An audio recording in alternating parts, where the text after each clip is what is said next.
Say his name and he appears. No. I believe in the realness. Yes. I believe in the realness. Y'all stupid. Bro, there's no time for intros. The red light is on. We have D. Willie in the building, and Brother Hugh has been struck in by the spirit of shenanigans. Not only are we going to talk about Joe's injury, we have to talk about so much more that happened, including Brother Brandon's going to get a kick out of this one. The first time an X Division champion has won a match on a PLE and WWE program, and all that and more right after this, brothers. Let's get it. D. Willie, welcome. We in the middle. Let's go. Houston, we have a problem. Yes!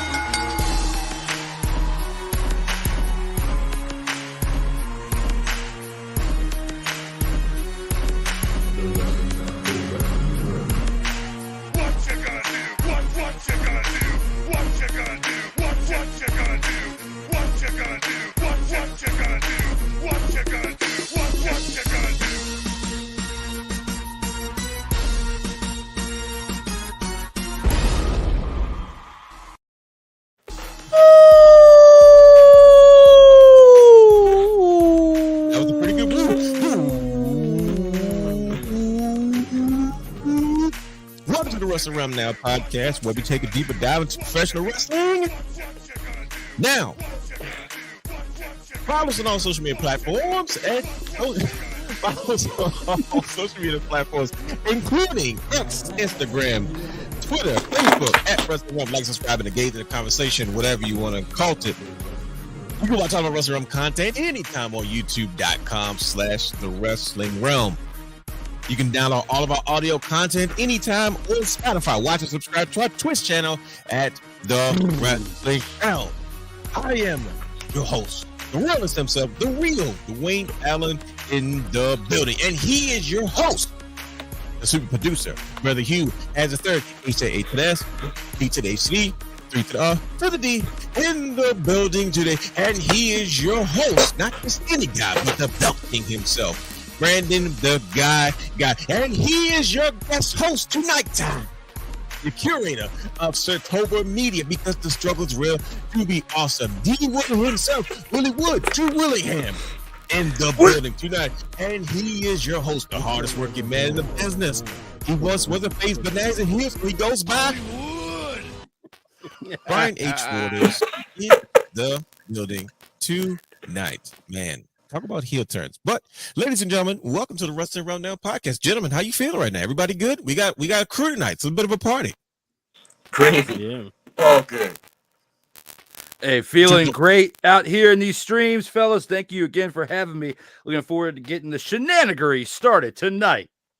Yes, sir. You already know what it is, brother. Welcome. Like I said, we have Drew Willingham in the building with us today, and we will give him a proper introduction in just a moment. But this is the part of the show where we need to advertise. So, for all your Wrestling Wrealm merchandise and apparel, please head to WrestlingWrealm.com for all t-shirts, hoodies, mugs, and more. So, if you want to support the brand, or you would just like to display that you are a proud wrestling fan, please check out some of our t-shirts, our hoodies. We have so much more, and there is so much more to come. But in the meantime, head over to WrestlingWrealm.com. And if that is not enough Wrestling Wrealm for you, subscribe to our Patreon channel at patreon.com/the_wrestling_realm for all exclusive shows and bonus materials. We have so many tiers you can subscribe to, but guess what? You can subscribe for just as low as, Brian H., say the line. $1. So subscribe for just as low as $1 if you so choose. Once again, for all bonus shows, for all exclusive shows and bonus material, that is at patreon.com/the_wrestling_realm. And if that's not enough business for you, guess what? We're going to keep going. If you'd like to advertise for the Wrestling Wrealm, you can do so. So contact us at wrestlingwrealm@gmail.com. Only serious business inquiries, by all means. But if you want to see if we're a good match, make sure you put in the tagline or the subject line advertising. We will send you a list of rates, and we will see if we can do business together. Maybe we can figure some things out, right? So with all that being said, I'd be remiss if I didn't do it proper justice, because everybody knows that once we finish advertising and once we finish introducing, we've got to let the world know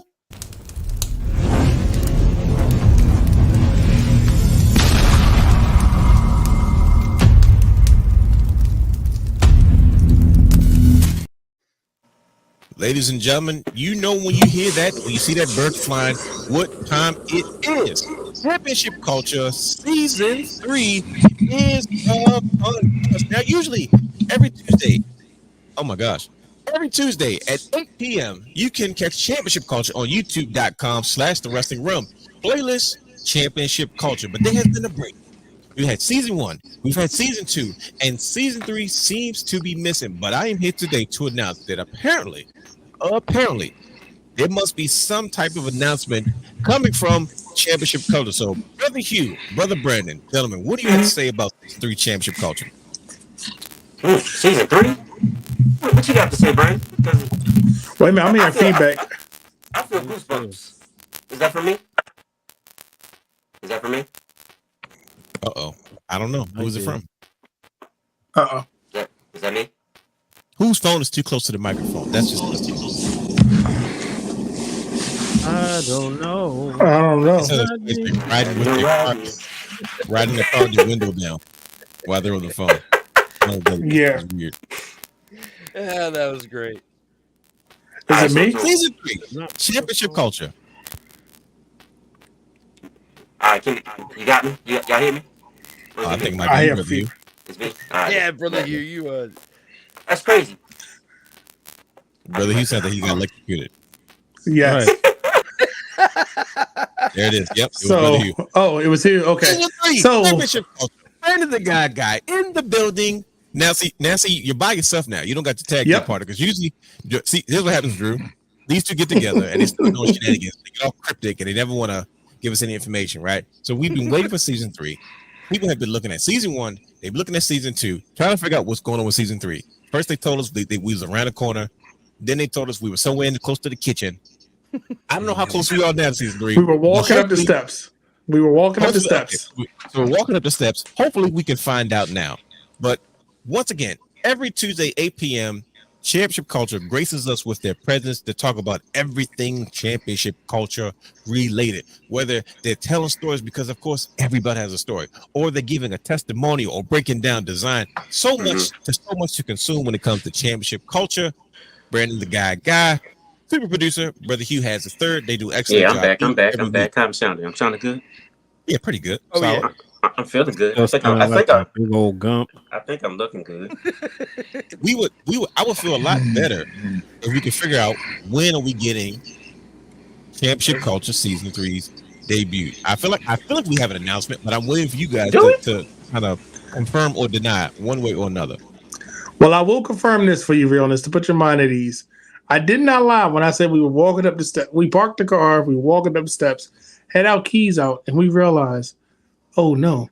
After we tripped up the first step.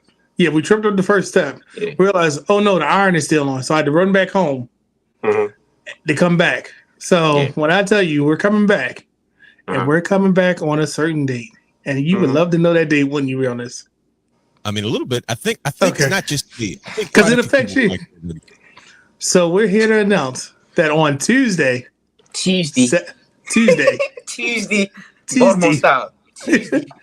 September 17th, Season 3 will be premiering of Championship Culture. Yep. We're going live in color, and we have some special guests lined up. So if you notice this picture, it's nothing but joy and excitement and shenanigans happening. And that's what Season 3 is going to be about. And who better to have some shenanigans that, you know what? I'm going to let you stay close to the social media to see who is joining us for the premiere of Season 3. Absolutely. And because we know every belt has a story. We know that very well, right? But I'll tell you this, Realness, I would love to see you in the comments on this day, because we got almost like, you know, we always talk about the multiverse in comic books. I think we found, if we're 616, they got to be in the ultimate universe of the Wrestling Wrealm. That's all I'm going to say about that. I think you lost Brian. I know you lost me.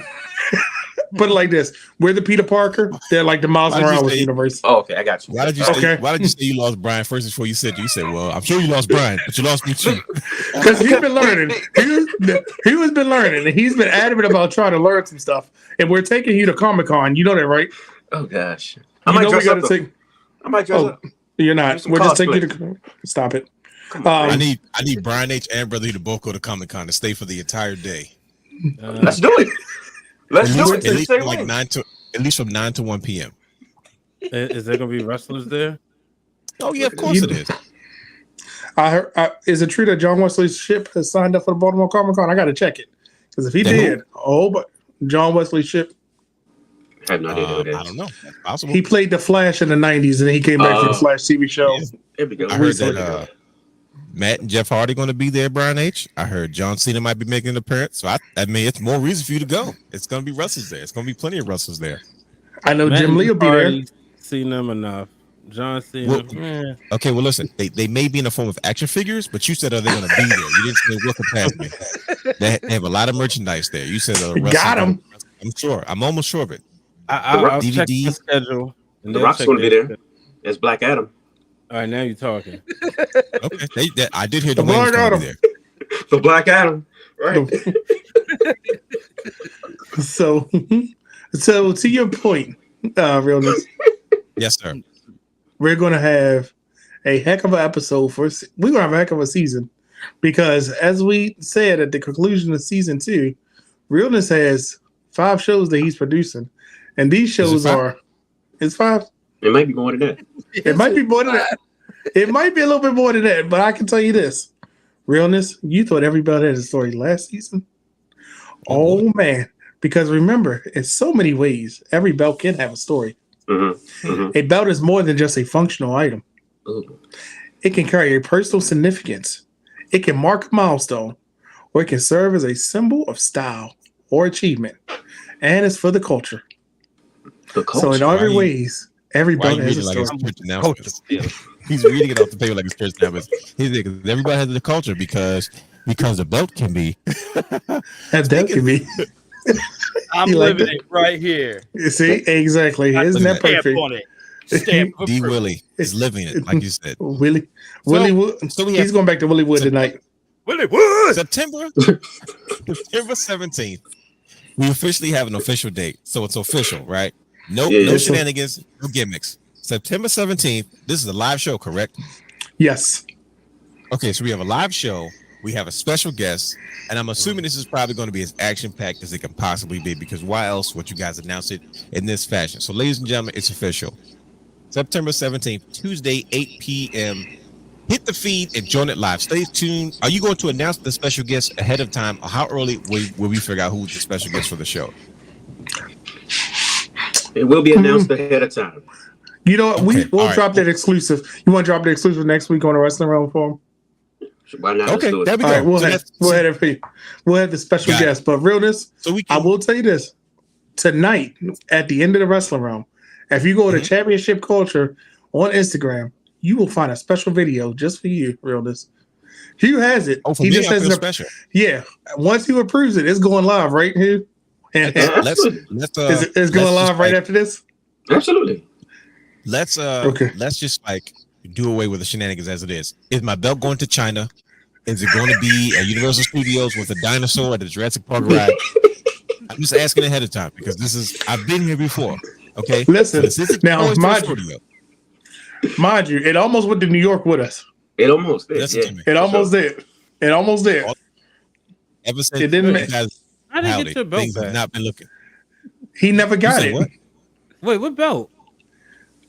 Oh, he wasn't paying attention. He wasn't paying attention to Six this man. the season Six 3. man? Yeah. He hit him with it, Hugh. He wasn't paying attention. Oh my god. Let me find it. He gonna say, "Let me find it." He probably got it right next to him. See, he talking about it. Yeah, Realness. You know, Realness doesn't like to pick up belts. He got a side plate, though, don't you, Realness? No, you didn't even get that.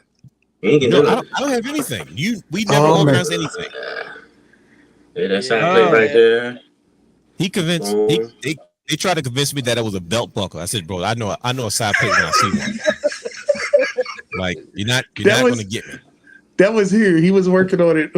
Show him the back. Look at the back. Look at the backing, because you know he all about the tip in the back. It's got gold dust vibes to it. Yeah. Oh wow. Yeah. Yeah. See that, Brian H? That's WrestleMania 12 gold Cadillac. That's what that comes from. Mhm. WrestleMania 12 gold Cadillac. like Roddy Piper and Goldust Backlot Brawl. It wasn't in Hollywood, even though they tried to convince us that it was. With the OJ Simpson yeah. footage. Well, listen, I'm sure something good is going to come from it. Apparently there's going to be a video afterwards, so I'm looking forward to it. This is going to be absolutely fun. We are expanding like crazy, especially going into the next year or two.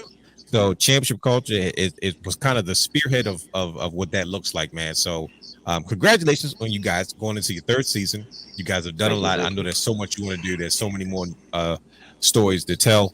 Can I have a realness moment? I need to have a realness moment. First off, move that chain. Move that chain from your neck. Oh, this one? I'm doing a realness. Okay. Yeah, now come closer to your camera. No, it's the camera's like in HD, so it's not only gonna go so far. But yeah, you've never seen this before, but this is old. This is a reprint. You know what I mean? I don't believe it. I don't believe the it. realness is in the print. I'm having a realness moment. I'm having a realness moment. I don't know if you've ever had this conversation with us, D. Willie, but what we like to do is we like to advertise, and I said, okay, we got to get to a point where, you know what I mean, we're pushing these brands, right? And I used to have T-shirts and brands and stuff at the Wazoo, W-A-Z, zoo. And then some things happened and we had to get back onto it. So yeah, guess what? I'm getting back to it though. So don't be surprised if you see these. There was a certain Brian ain't just seen these. He's seen these 1,000 times, and it's going to be quite a few reprints, and it might be some new stuff. But is that a part of the catalog? This is part of. Hey, yo, not necessarily, but we're going to see what the demand is. The people have been asking about it. People ask all kinds of things. But we're going to find out one way or another. He says it's part of the catalog, not that catalog. Real quick. Shout out to Rashawn Williams. Thank you for joining us. Welcome. Hey. Oh, you are ready for I don't know if this is the best show for you to come because this is going to be one of those. It's been 17 minutes and we did already started some stuff. Right. Yeah, it's starting off on the right foot. And we got Willie. This is the quietest Willie Wood will be all night, people. I'm just telling you right now. He knows because we're going to cue him up and he's going to let it rip. So, like I said, I want to make sure that everyone knew because we've been waiting for weeks to figure out what's going on with championship culture and season 3. But we have an official date. Look at those smiles on these guys' faces. That's how you do it. Brian, shout out to Brian, the photographer, the photog, as they say in the industry, the photog for capturing this moment. These guys photog bag. Yeah, everything can be an album cover. It looks like the album cover for every mixtape in 1992. Now you dating yourself. Right. So, championship culture will return, like I said, Thursday, September 17th, 8 p.m. You don't want to be there. Apparently, I got something involved with this. This is going to be insane. I'm looking forward to it. But that's not the only thing I'm looking forward to, is because we got a special guest with us. He's really no guest. It's more like a reoccurring character. Our good brother, D. Willie, Drew Willingham from SIRTOBA Media, from the In or Out Sports Debate.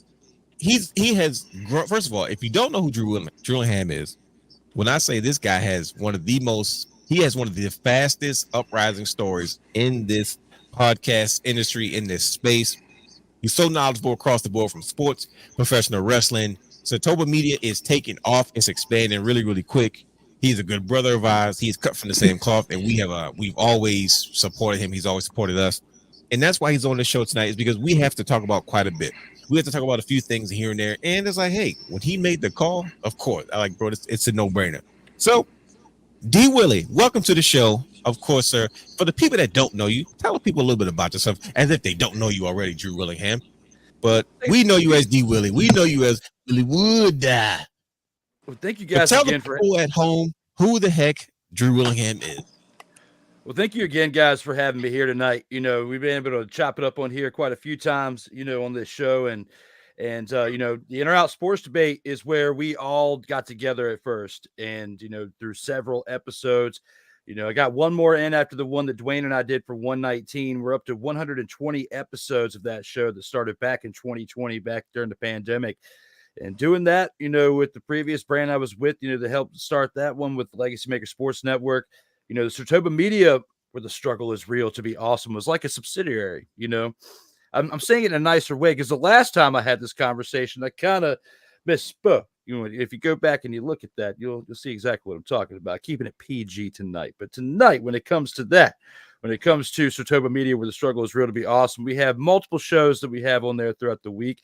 I've been limited throughout the past couple months because, like you and I talked about it last time, Dwayne, when you were on for episode 119, my career outside of this is very, very demanding with my time, which is why I can't even be here on Wednesdays usually or do much during the week because I'm usually at work Monday through Thursday, working a mid to late shift and not getting home until about 3 to 4 o'clock in the morning. So, you know, I listen to you guys. Sometimes it's on my way home because I can't really usually check in when it's live, but you know, it just goes to show where the struggle is real to be awesome definitely comes to play.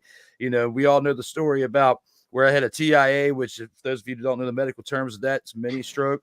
You know, all this within the past couple of years, it's been a lot. And to transition on my own and to do things, but at the same time, not really do it on my own because I have a small team of people that it's still growing that here in the next month or so, I've got someone else coming on that'll be debuting. If you check out the vignettes throughout the shorts, it's like with Bray Wyatt storytelling, that type of to announce what it is and what's to come. It should be within the next 4 to 6 weeks, but it's a new person debuting who's bringing his talents to SIRTOBA, and it gives us, you know, a variety of different things where we have somebody talking, you know, Jacksonville Jaguars football on Wednesdays and other sports within the Florida area, that being Kyle Nash and his partner, Travis D. Holmes. Between those two projects, you've got myself, you know, right there with the hair, Willie Wood, the hair, rocking and rolling that I just donated about 2 months ago after growing it out for about 3.5 years. And that was one of the last pictures that I ever took with the hair. Is, you know, shortly after that, the journey ended. But you guys were there throughout the journey of the hair growing from around the humble beginnings to the now fresh cut Willie Wood. It's actually about time for me to go get another cut here soon. But, you know, I have a special announcement myself, just like, you know, the brothers over with Championship Culture, which is more like a question, but I'll get to that here in a second. But between the In-Or-Out Sports Debate, I got D. Willie in the evening, which actually will be coming back on Tuesday, September 24th. The shenanigans will continue. That it's non-sports related. I know Brother Hugh and the guy over there are really excited about that because they love all that shenanigans. We talked about it. I love the sports. Yes. And this is no sports. You know, it's 26 episodes in the books of nothing but pure shenanigans and wild stuff. Oh, wow. Out here in these streets. It is the only non-sports related project. We got the Commanders Gridiron Report, which will be every Tuesday starting next week once the NFL starts up this weekend. You know, Tuesday night, no Brian H. Waters is excited. You got your Ravens on TV Thursday night. So you'll have that starting the NFL, but you're going against a tough matchup. We can talk about that later. But between all those projects and Total Football Talk with Cole Johnson, this Friday, actually, it will be debuting a new project called Total Football Talk Extra, where we'll be talking extra news and football that we can't even cram into a 2-hour show on Mondays. So there's a lot of great things coming, just like, you know, Dwayne, you got like 5, 6, 7 projects, and you didn't even know about them until you got into this show tonight, apparently, from what the brothers were saying. So I feel like I'm in the same boat with you when we're out here just doing what we can out here in these streams to succeed. But I wouldn't be able to do it without the support of you four right here, as all four of you have been on several episodes of the projects that I've had, and look forward to doing plenty more here down the road. So, in other words, what my man D. Willie is saying is he's more than qualified to be here with us tonight. Once again, congratulations, good brother, and thank you for joining us. That is quite a bit, and I'm glad that you had this opportunity to do this. And like I said, man, there's mountains that I already see you climbing, and trust me, you're only a half step away from there. And you said something that was crucial, because Thursday we have the home opener for the Baltimore Ravens against the Kansas City Chiefs. But apparently, I'm going to miss the majority of that shows because apparently I seem to be booked. Yeah, that's right. I don't know what audacity that I have decided to do this, right? But I have decided to go in.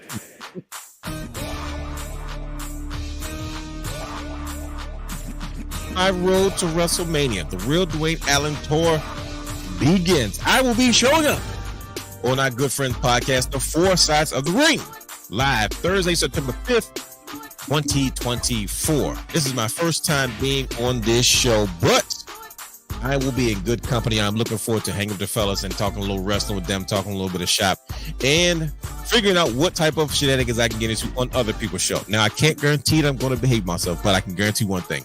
If I show up, I'm going to have myself a good time. So you definitely want to catch me on 4 Sides of the Ring. That is tomorrow, as of this recording, live Thursday, September 5th, 2024. So, yeah, there's that. I just want to know if you're going to make Nick Ram your favorite or not. Because remember, his label is not Dwayne's favorite yet. Well, you know what? That's what we got to figure out, right? I don't know exactly, right? So we're gonna figure it out. That's what we're gonna when it's all said and done. I'm hoping that that's what I figure out. But what we also have to figure out is what the heck has happened this past weekend in the world of professional wrestling, because that is what we are here to talk about today. We're here to talk about the fallout from NXT No Mercy, as well as WWE Bash in Berlin. Brian, did you attend Bash in Berlin? Did you leave the country? I wish. Okay. No, So you would have taken that flight to Germany. You would have been okay with it? Yeah. I haven't been to Germany since I was like 9. So I'm sure it looks pretty different right now. And I don't remember nothing I saw on TV. So yes, that's what we're here to talk about. We've got our good brother. Real quick. Did y'all see what happened on Dynamite? Mm-hmm. No. Did you see How? Man, Horsey Man burnt down Swerve's house. Okay, that's just hilarious. I'm sorry, because they just posted on social media Yes. about how he got a childhood home, and yes, Prince Nana and all that kind of stuff, and then he burns the house down. That's just funny. Tony Khan did something right, and I'm enjoying it. I'm invested now. I'm very invested in that storytelling. We're supposed to talk about NXT No Mercy, and we're here to talk about Bash in Berlin. But we are super intelligent. So when certain things come up, we just gotta goddamn discuss it. Let me ask you a question, brother. Because you texted something earlier, and D Willie, please hop in. You're our special guest for today. Brother Hugh had pointed out, like, oh yeah, AEW has officially gone away with the ranking system. Yeah. It's because, and if you hear about people in AEW, they always say the AEW is a sports-based show, but they realize that they're also on television, and the demand for entertainment starts to go up more and more and more. So it seems like it's just this realization after a while where you say, you know what, maybe we got to start trying to put on a good, decent television show. And you have a situation like that where you just said Hangman just burnt down the house that Swerve was just, so proud that he had purchased. Do you find it in a situation, good brothers, that now Tony Khan is probably trying to accept professional wrestling for what it is? We saw something similar with TNA back in the day, where they were trying to be so different and trying to be such an alternative, but didn't realize, like, you know what, we gotta create some good television at the end of the day. Do you feel like AEW is at that point now where they're finally saying, like, okay, I know we were trying to be different from this, but maybe we should just embrace this just a little bit? I mean, a good conversation with Shane McMahon will do that to you. That is true, right? So you giving Shane McMahon credit for this, Brian H. Do you think his influence, just that one conversation, or maybe just the consulting relationship, as I'll say, because maybe they have each other's numbers, maybe they contact each other. Do you think? I'm sure he's not the first person that might have mentioned, and I'm talking about experienced industry folks, right? I'm sure that he's not the first person that would have said something to him. But why do you think that it's Shane McMahon's influence or potential influence might be trying to steer Tony in a different direction when it comes to his company? Because he do love the business, and it's also an opportunity, like, I don't know, maybe there's a little envy there.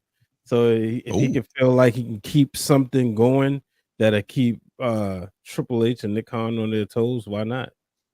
Ooh, that's a little spicy. That's a very heel thing for somebody to say. So okay, I peep game. Wow.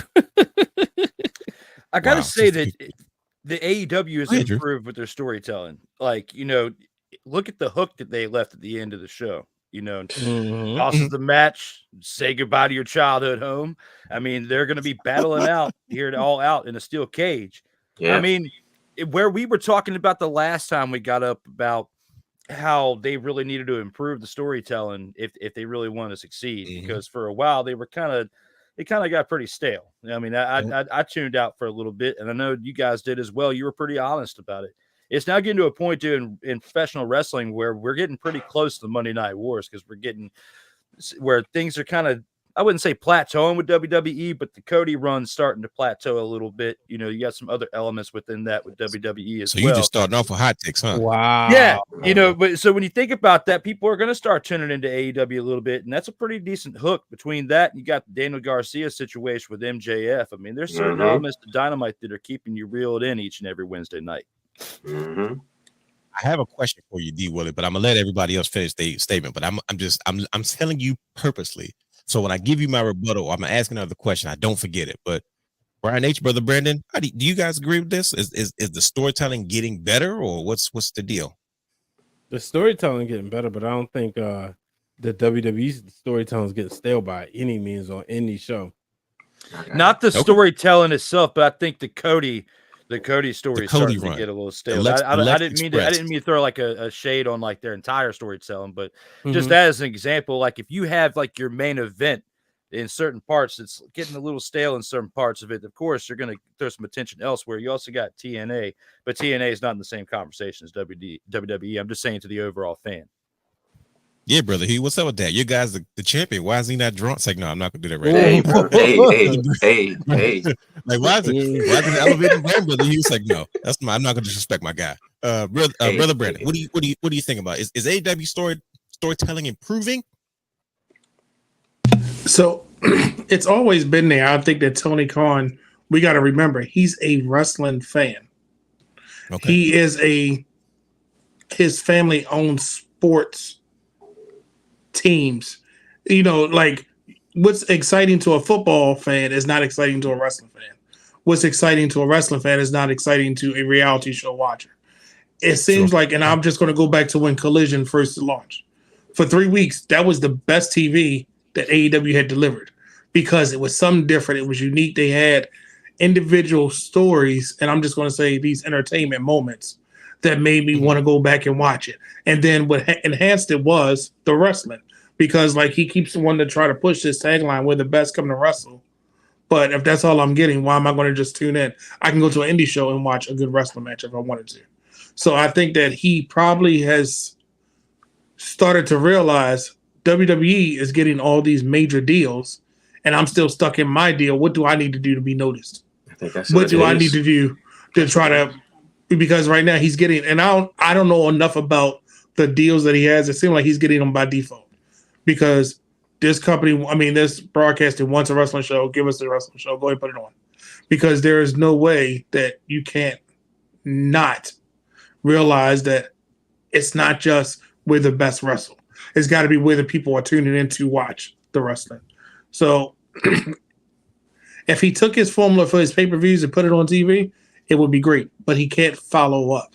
That's what I'm scared of. We're going to have these moments that we're going to talk about. And then after All Out, we're going to be like, well, that was decent. It's got to be a follow-up, because right now he gave us a thing that Swerve re-signed his contract. That gave us some buzz, right? He lost the title. He's still relevant. Now he's in a marquee match. He's still relevant. Are we even going to see him next week after All Out? Or is it going to be, what's the next pay-per-view after All Out? Is it Double or Nothing? No, they already did that, right? Well, they got Wrestle Dream. Are we going to, next time we see him is when he throw him in a match together for some reason? That's what I'm scared of. Or like one of those TV pay-per-views, Wrestle Dream. Oh, yeah. I thought that's the one he started last year, right? He started it last year, right? I think so, yeah. I'm just saying, I think somebody finally is getting, I don't think that he's always had people in his ear. I think that people are starting to get through to him. Dude, you got to do something different. You got to listen to something. Like, listening to wrestlers, what they want to do is showing you what the product is. But not having that filter, that's the difference in him and Triple H. Triple H worked in the business. He has people to help filter him through. He surrounded himself with wrestlers that went through good, bad, and ugly storylines that know how to filter things out. It's just Tony Khan probably talking to a wrestler saying, yep, you want to do it? Go ahead. Oh, that didn't work. Don't worry, we'll get it next time. So when it comes to the comparison between the two, I know that AEW still has a long way to go to catch up to WWE in the storytelling, but you can't say that WWE is perfect. Because, like I mentioned with the Cody situation, you could argue with the Yeet Man that like there's certain parts to that they've been dropping the ball with. There's been some rumblings. Yeah, so I mean, when you think about the rumblings there, if he doesn't come out of this Intercontinental Championship tournament with the number one contender spot, then they really have failed, in my opinion. Because I mean, look at how the crowd reacts every single time he goes out there. There's really no comparison to it. But did they drop the ball, or did they have to say hold off so we could keep him at that level? Because truthfully, if you think about the booking, when me and Hugh went to Raw, we were like, well, we were robbed of LJ Uso. We didn't get that moment, right? But we done had that moment for 12 weeks straight. So now give us that 4-week break. Look what happened when he comes back instantly. He's what you want to see. Now, I agree with you. If he don't get this number one contendership, but if he don't even get the belt, then you can say you fumbled the ball with him. Because how many times are we going to build them up to say, never mind, let the crowd just be happy? They're not. So I ain't saying they're perfect. I think that Triple H is doing a different strategy. Because, case in point, did you care about Chad Gable as much this year as you did in years prior? And he's been slow. He rotates himself. You see him for a couple weeks, he come right back right in the mainframe, and you're like, oh, it's Chad Gable. Okay, no matter what storyline he's in, it's there. So I don't know if he's dropping the ball. People are just angry because we've used to the Vince McMahon way of thinking that give me. Because Vince McMahon would have had him probably beat Damian Priest at Backlash this year. He probably would have been the world champion if it was Vince McMahon booking. Because that was like the height of his popularity and the height of the crowd just loving him. But Triple H stuck to his guns. And I implore you, if you haven't watched that Damian Priest documentary, it puts it in a whole different perspective for Damian Priest. I have a new respect for the man because to show that story from there, it makes it so much more sense. So what I'm hearing is there's two approaches that I'm hearing. And correct me if I'm wrong, but I'm hearing that one approach is like, hey, I'm catching up. Let's try to switch things up, which is AEW. Like, hey, maybe we can adapt what we want to do, but still kind of add some kind of classic elements. And what I mean by classic elements, I mean just basic storytelling, compelling storytelling that wrestling fans will enjoy and can relate to. And I'm in WWE, it's like, it seems to me they're taking this long-term approach, right? And sort of feel like D. Willie, like, so we've been around, we've seen a lot. And it's like, well, you're like, well, this is getting stale to me. It's because Cody Rhodes' storyline may not begin for another like 2 months because we don't know if The Rock is coming back. We don't know what's going on with that. And it's like they're stalling. They're just trying to find something for him to do in the meantime until whatever it is that's supposed to come back. Like we think about Chad Gable. There's a patience that I'm seeing Triple H and Nick Khan operate in that I have not seen before. This is what I'm hearing from both sides, where it's like Triple H is like, well, look, I know the fans want this now, but let's just wait it out and we'll, the payoff will be worth the wait out. And that's, subjective, depending on who you are. So like you mentioned Chad Gable. Chad Gable, we it's no way in the world he doesn't win an IC title, blah, blah, blah, blah. But the reason he won the IC title was because he was one of the driving forces behind Uncle Howdy and the Wyatt Six. And it doesn't matter where they are right now. He was the driving force behind, you know what I mean? What that was, because it's like, okay, cool. There was a sympathy factor that we had at first for him, and then he kind of turned heel, and then we kind of moved forward. But him sacrificing being the IC champion for how many title opportunities he's had, everybody felt like he should have won, was sacrificed so he could help the Wyatt Six make the impact that they did. So now you have to measure the two. And it seems like WWE's taking a long-term approach. You know what I mean? The Cody Rhodes 2-year situation. Roman Reigns is, 1,000+ day reign. Things like that. I'm noticing. And like I said, on one hand, you have some fans that say, I'm adjusting to it. And the other group, like I said, you have a deal with says, man, what are we doing? You know what I mean? Right. Now, my question to you, D-Willie, was, are people gravitating towards AEW because of preference, or is it just that the wrestling business is just kind of hot right now? It seems to me like there was a day where wrestling was hot. Like you could put wrestling anywhere and it drew cartoons, independents, whatever wild wrestling on Saturday mornings, randomly coming back to, it didn't matter where it was because it's hot. It's like, okay, cool. We could put this anywhere now because it's not so niche. It's started to become a little bit more sporty, a little bit more mainstream. Is it because like, well, hey, is AEW just benefiting off the fact that, hey, wrestling fans are kind of like being embraced by sports fans and in these settings and being recognized by popular culture? Or is it, do you feel like it's strictly because like, hey, wrestling fans are going, you know what, AEW is really starting to figure this out? I mean, you could make the same comparisons to people who like watching NFL football and the ones who tune in during the spring and watch UFL and then Canadian football on up until when you've got NFL starting up like, this week, like in this current present status. So if you are a fan of professional wrestling, whether you've grown up and you've loved watching WWE, like the majority of us, because that was, number one for so long, except for the 53 weeks, but looking back on it all and everything, this is not at that point yet, and AEW still hasn't gotten anywhere close to that, and will they? As long as Triple H is running creative and things are going the way that it is, I don't ever see AEW, even if the McMahons take over that company and then take over storytelling. Because look at where things were when Vince was running it before Triple H took over, and everything is now where it is because of him taking over. There's other stars that definitely need to get in, but I think the problem with WWE is they have so much talent and such little time to get them out there on TV that you can't showcase everybody in the way that we want them to. And as much like myself, who I'm talking about, the Yeet Man, Jey Uso, and then with what they could do with Cody's story, as long as they get that heating up here soon, then I'll change my tune on it. But right now, I do feel like they could have given him a better opponent than the way they gave it to Kevin Owens. Like, not saying that he didn't deserve it or in time past, but I just feel like they could have done a little bit better of an angle with that and some other things too with that. But that's just throwing a comparison out there to show that they're not perfect, but nobody's perfect. Neither one of the five of us are perfect in our personal lives or, professional, whatever. Like, we all make mistakes here and there. So it is what it is. I'm not going to, say I'm going to tune out to and not watch it because, some small mistakes here and there. If anything, as long as they learn from it and build on it, that's the only thing I can ask for as a fan of the show and all the other shows that they have going on right now between them and AEW. Makes sense. I think the ones who benefit the most are the wrestling fans. Now, wrestling fans are all over the world. And the WWE has taken that to heart. And don't get me wrong, AEW has too. Like I said, fresh off a successful All In Wembley Stadium. But WWE decided we're going to Germany. We're going to the Bash in Berlin. And we have to talk about tonight, well, was this show, was it fun? Was it good? Was it successful? Did it do its job? Did it accomplish what they were trying to accomplish in this WWE Triple H Nick Khan Tag Team Champions of the World Global Takeover?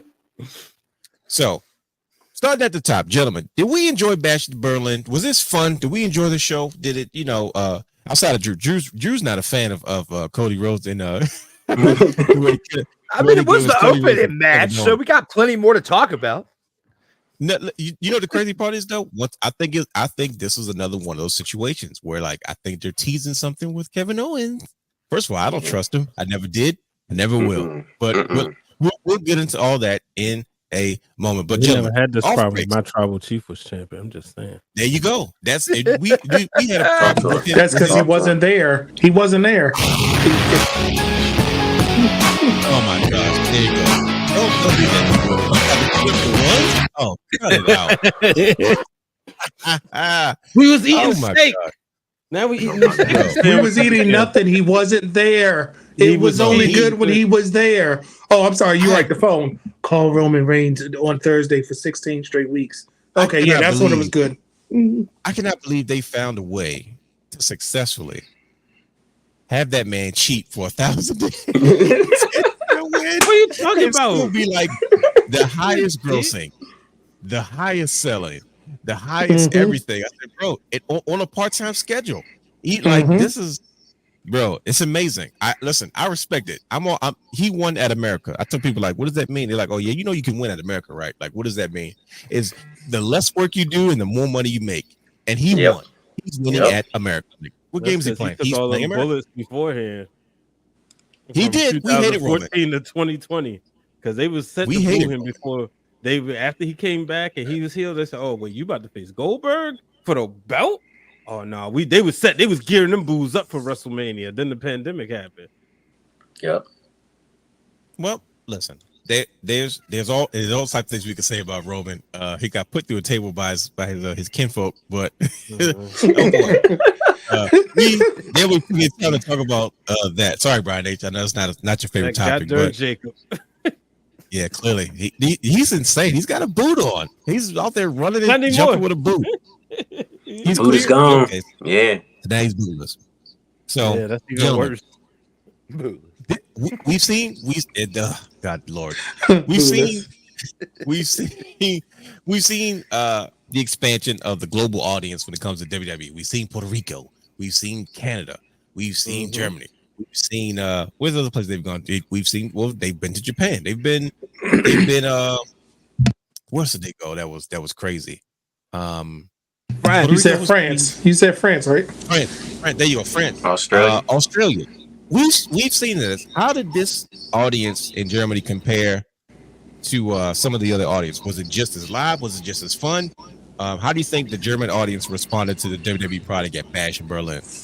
So I was on the nightcap with Mike and off Mike, and mine's is real short. I'm gonna just say this: this show was not for us. If we look at it from a fan that finally got to see a wrestling show, and how many years since they've been there? Because they were like Bret Hart was like their man, so that dates how long it's been since they actually had live WWE events. This crowd got back in the day, they didn't. That stuff was never they were recorded. You find out at Suncoast Video. You're like, what is Capital Carnage? Right. Like, what the heck? When was this? And I say this was definitely a fun show for those fans.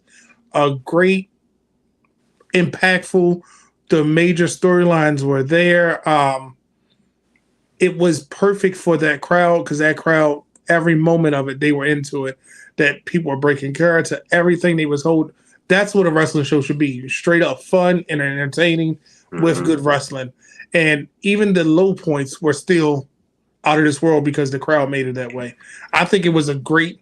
Now, I will go back and watch one of the backlashes from this year or last year before I watch this, just because I enjoyed those more. But that's because I'm a spoiled fan in the United States. That's why I'm coming from that perspective. But for Bash in Berlin... They could go back every other year and probably put on a great show like this. This, yes, a glorified house show, if you want to call it that, but it was outstanding for those fans in Berlin to have that. And they definitely showed their appreciation. How'd you feel about it, Brian? Did you enjoy the show? Now, like I said, we watched wrestling from this is a show that you didn't have to work. Like you didn't, usually you're in attendance for these things. And you have you brought it up there, like, usually if this was all stateside stuff, like you said, Brandon, this would have been all of our B-level pay-per-views, right? Or as I call them, in your house events. But they're like, okay, cool.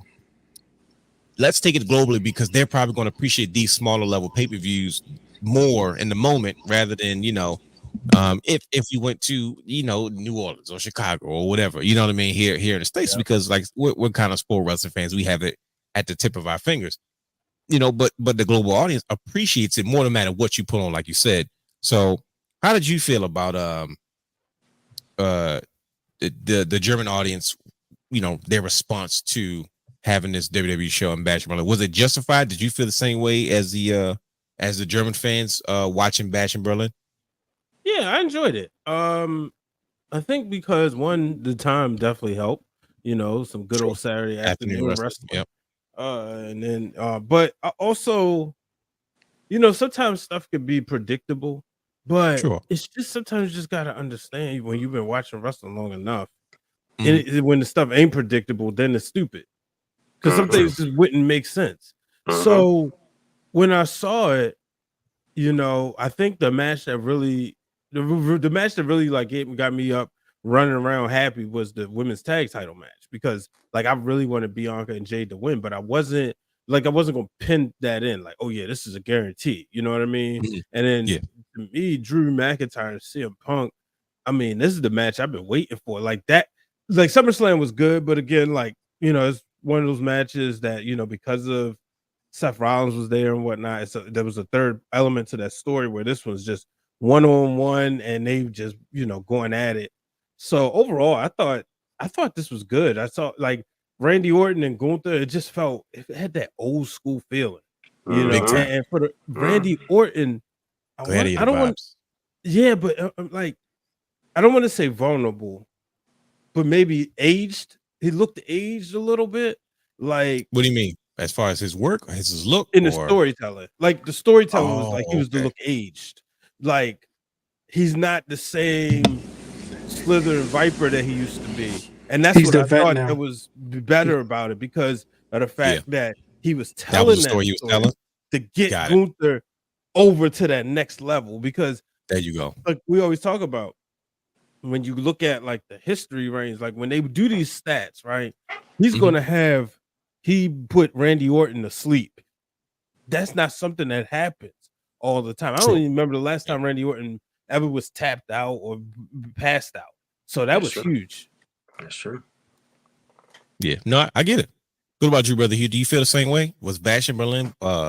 Did it come across as good as it looked when we watched it on TV? Do you think the German fans were, did they represent their audience well as far as the global intake of German professional wrestling fans for Bash in Berlin? Well, international crowds, they rock no matter what.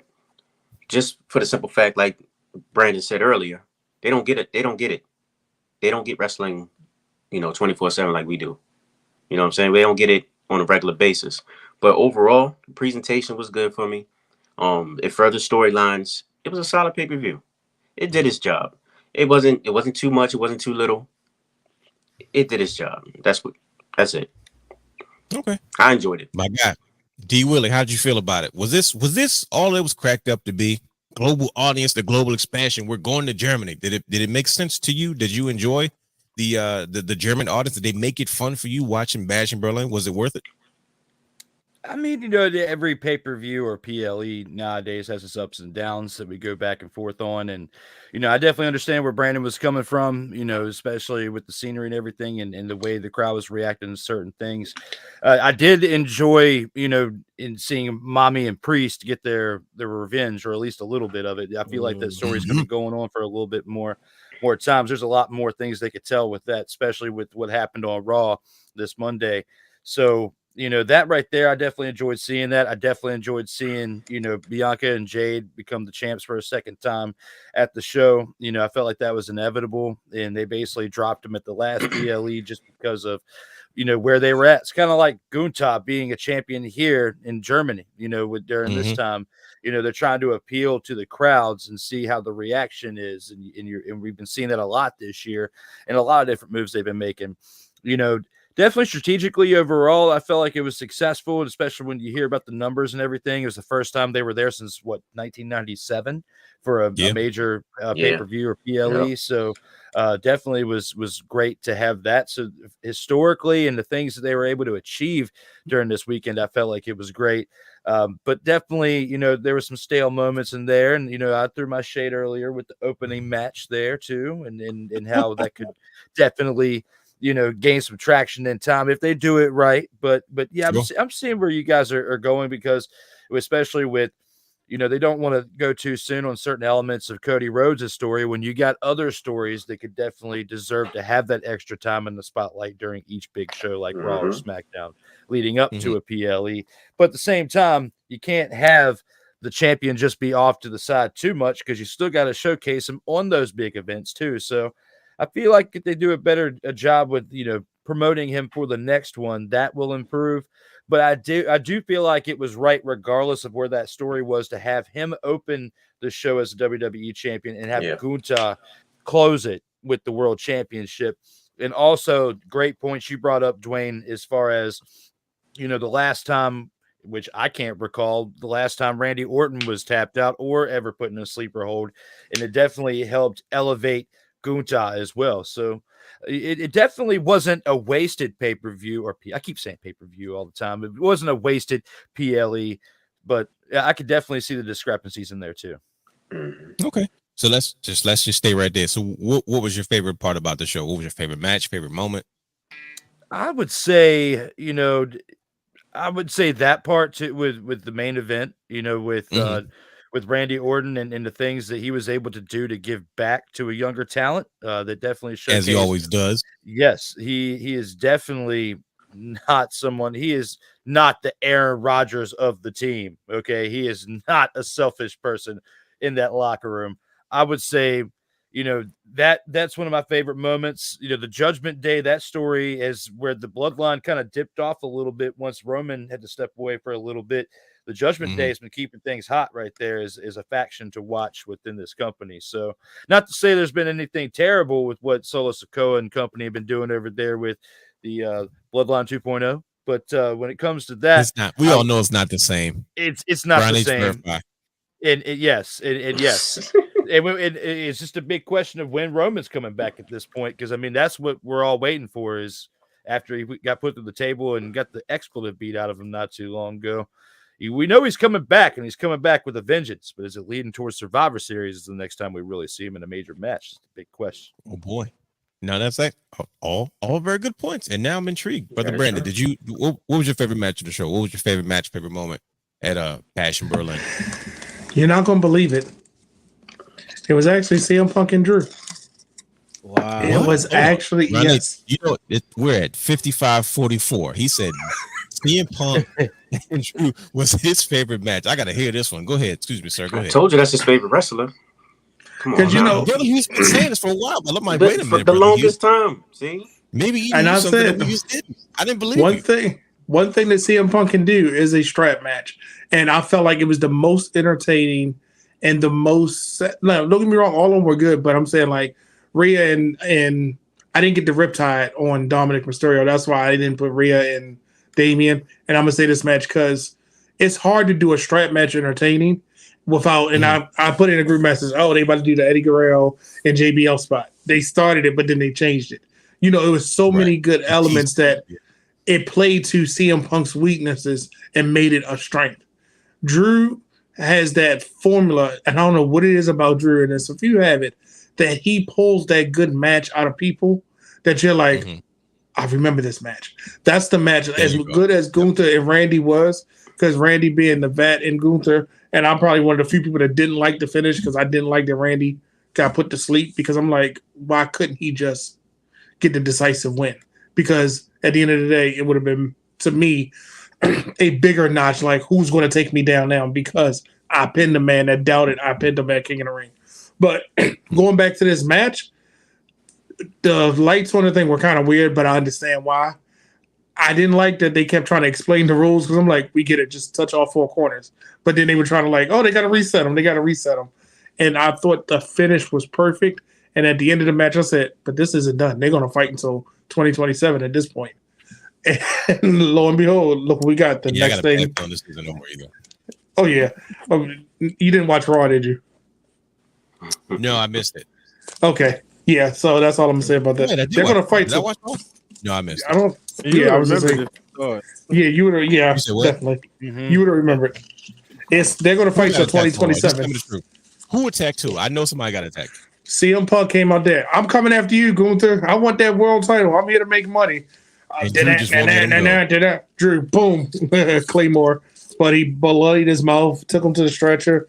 Of course, everybody came. The bracelet. He broke the bracelet and shoved it down his face. And shoved the beads down his mouth. When I tell you they're fighting to 2027, this will be match number 746. This is going to be the next WWE Rivalries DVD or whatever it's going to be. Yeah.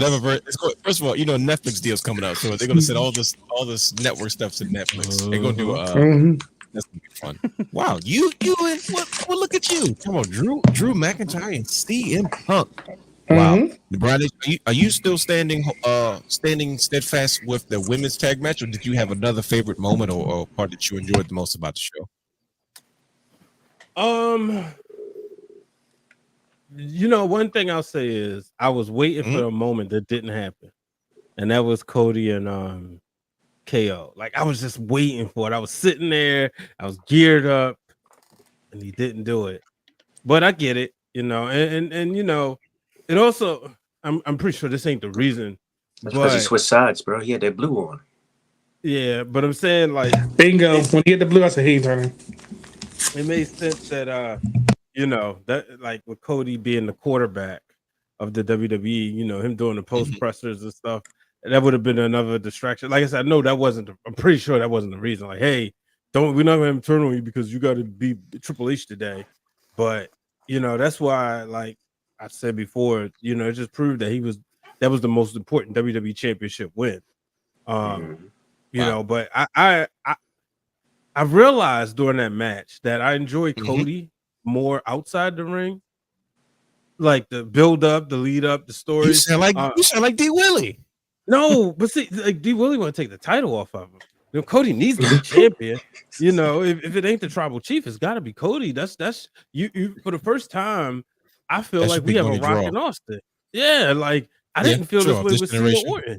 Fair enough. Yeah, you know, but this one I feel like you got two equal. Like if you was to put Roman Reigns on Raw and make him the world heavyweight champion, and Cody on SmackDown, money.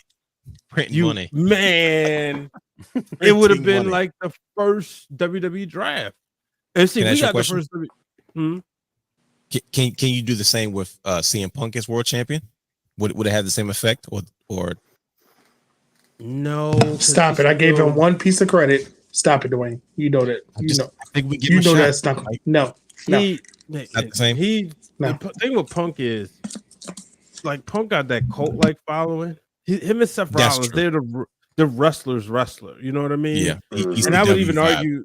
Yeah, I would even argue that Seth Rollins has crossed over better in the mainstream.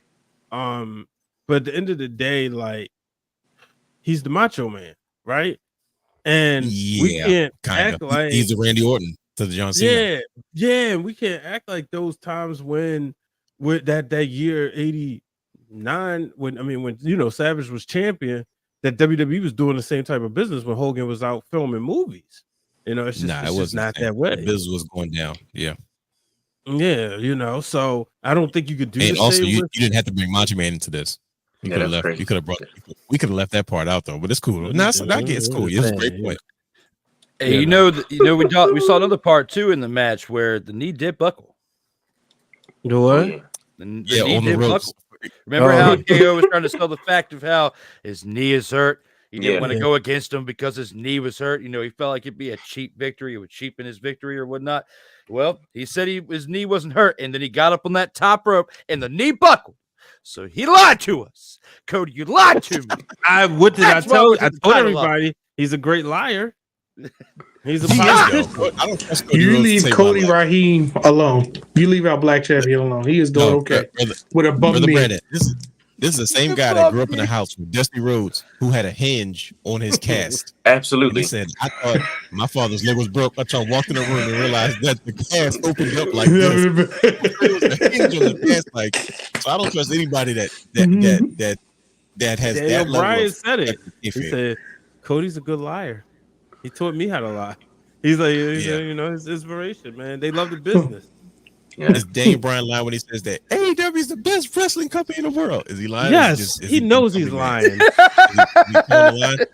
But he didn't lie when he said, "I'm the best effing wrestler in the world." I said, "Okay." I was that. Yeah, he said that from the bottom of the soles of his feet. He said that. Right. Yeah, he wanted everybody to know that. That's why I like sidebar. That's what I like about. I think I like Will Ospreay more now because he called out that idiot DM for never giving Kurt Angle a 5-star match. He was like, "Nah, I got all these 5-star matches. I'm not better than him." I was like, "Okay." Now that's aura. He got aura. I don't know about that guy that's from Japan. That was the number one PWI guy. He came over. They done watered him down. But you know. But remember, I said that about Will. I was like, was I wrong? I might not have been too wrong. I think that he finally figured it back out again. Because for a minute he was like, this ain't the same Will Ospreay. He getting back there. I'm a fan. He got character. He got personality. Yeah. The in-ring stuff takes care of itself. But he makes me want to like, okay, Will Ospreay on. I stop and pay attention to what he's doing. And it's not a lot of people over there I do that for. That is true. Do you believe that and Joe Hendry that Will Ospreay is at that level now? At Kurt Angle's level? No, I'm talking about just at the level where he is now, where it's like, at first, let me preface it for you, sir. A lot of people are like, bro, why'd you even go to AEW? Like, you should have went to WWE, blah, blah, blah. But now I'm kind of like, well, maybe this wasn't the bad idea. Maybe this wasn't a bad idea. It's because he's been featured as a main event talent. He's kind of holding his own. Brian H never liked it. I thought his promos are cool because I thought they were passionate and, you know, It's got I that ain't thick never accent. disliked him. I didn't know about him. Not like the way you did. You remember when he cut the promo and I was like, Brian, you feeling? He's like, man, I don't like his promo. And I was like, you wouldn't feel it? Oh, I ain't like, I was like, that no, promo, but I see what you're saying. Okay, you right. Touche. It was just no, in all fairness, it was his like first promo. Like he just got to. First of all, we never seen him really cut promos because he has been overseas and in Japan. That's not what they usually do. And he normally talks at the press conference. He only talks at the press conference. It's very sports based. It's like, okay, press conference after the match. But he got in the mic. He's like, yeah. And I was like, I've never heard him speak this before. I said, but I believe what he's saying, whether he was lying or not. And Brian just wasn't as convinced. He was like, I ain't buying it. I was like, okay. But now you're saying, you know what? I see this guy has, as we call it, a business. As the key word everybody's saying that was aura. Like, y'all welcome, internet. Y'all welcome. I'm taking credit for that. I don't take credit for much. I promise you I don't. But I mean, you sitting in and people coming up to you like, yeah, I don't want to say, but aura. I'm saying this word. I seen what's the new group? Toxic. It's not Toxic Attraction, but y'all know what I'm talking about NXT. Yeah, I know what you're talking about. Yeah, they talking about it's aura. Fatal Attraction. Isn't it Fatal Attraction? No, I hope not. It's toxic. It's toxic influence. Something toxic like oxidation. I don't know. It doesn't matter. Genuinely don't know. Sorry. But y'all understand what I'm saying? Like, no, like, yeah, aura. Fatal influence. That's the word. You right here. Good call. But they talking about aura. I'm taking credit for that one. I said Okada didn't have aura, and everybody came after me, and I'm still right.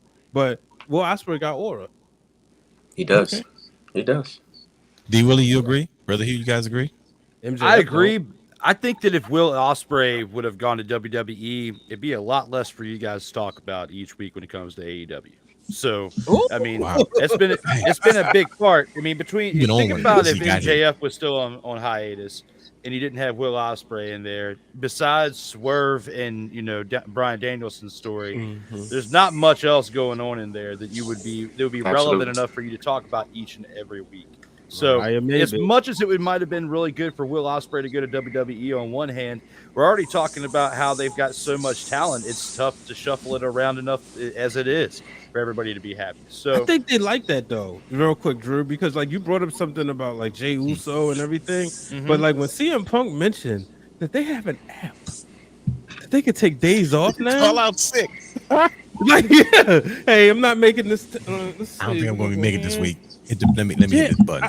I think it's good for business. I think what they're doing more so is spreading the wealth so that the wrestlers don't get burned out. So you may not, as fans, like if you looking for somebody to come to your town, it may suck, but at the same time, like you may get like we talked about Chad Gable.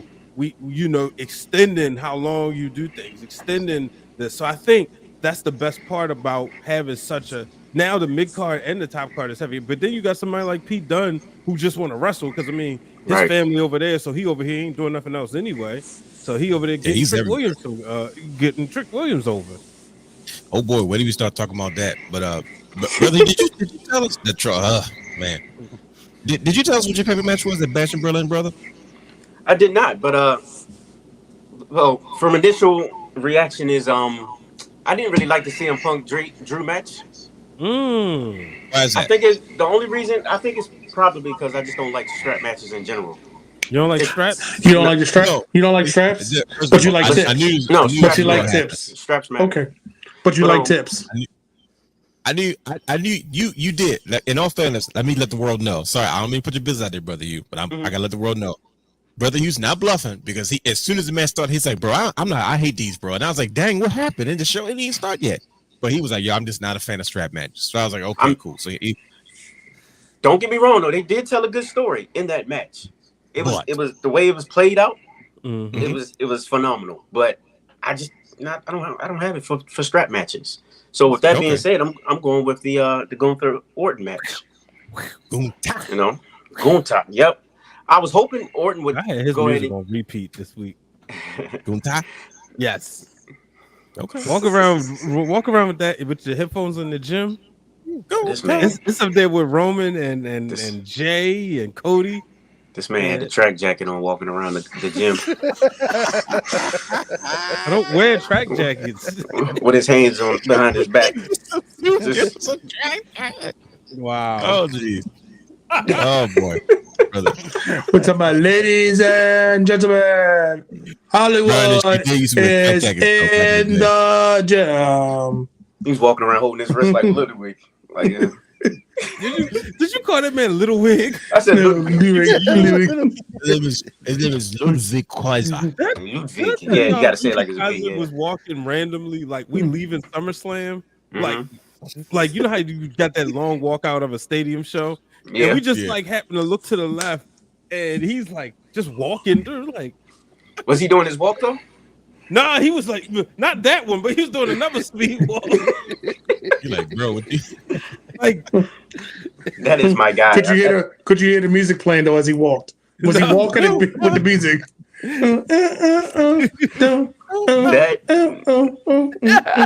That's one of my favorite guys. I like his variation. Yeah. No, the fact that he just appeared in the ring, he was like this. I said, where you come from? I said, look at that camera misdirection. Right. Right. Ladies and Just Right. Right. But I didn't know they had been friends that long, like early career friends. Yeah. Like early, like back before the progress and all that, when they first started wrestling together. Like they've been friends for a long time. Mm-hmm. That's great to see. They might be on some Drew McIntyre, Sheamus type time. That's But, right. Banger after banger. Bash in Berlin sounds like it was a pretty much success. I think overall we could say everybody pretty much enjoyed the show. Of course, everybody has their ups and their downs, their kicks and their giggles. I never understood why Seth Rollins was on the marquee, but Absolutely. He probably was supposed to be there. I think that injury could be legit. Yeah, I think something kind of happened and kind of he was kind of already Broke going home his anyway. back. Spinal. Yeah, that's right. That's what they're telling us.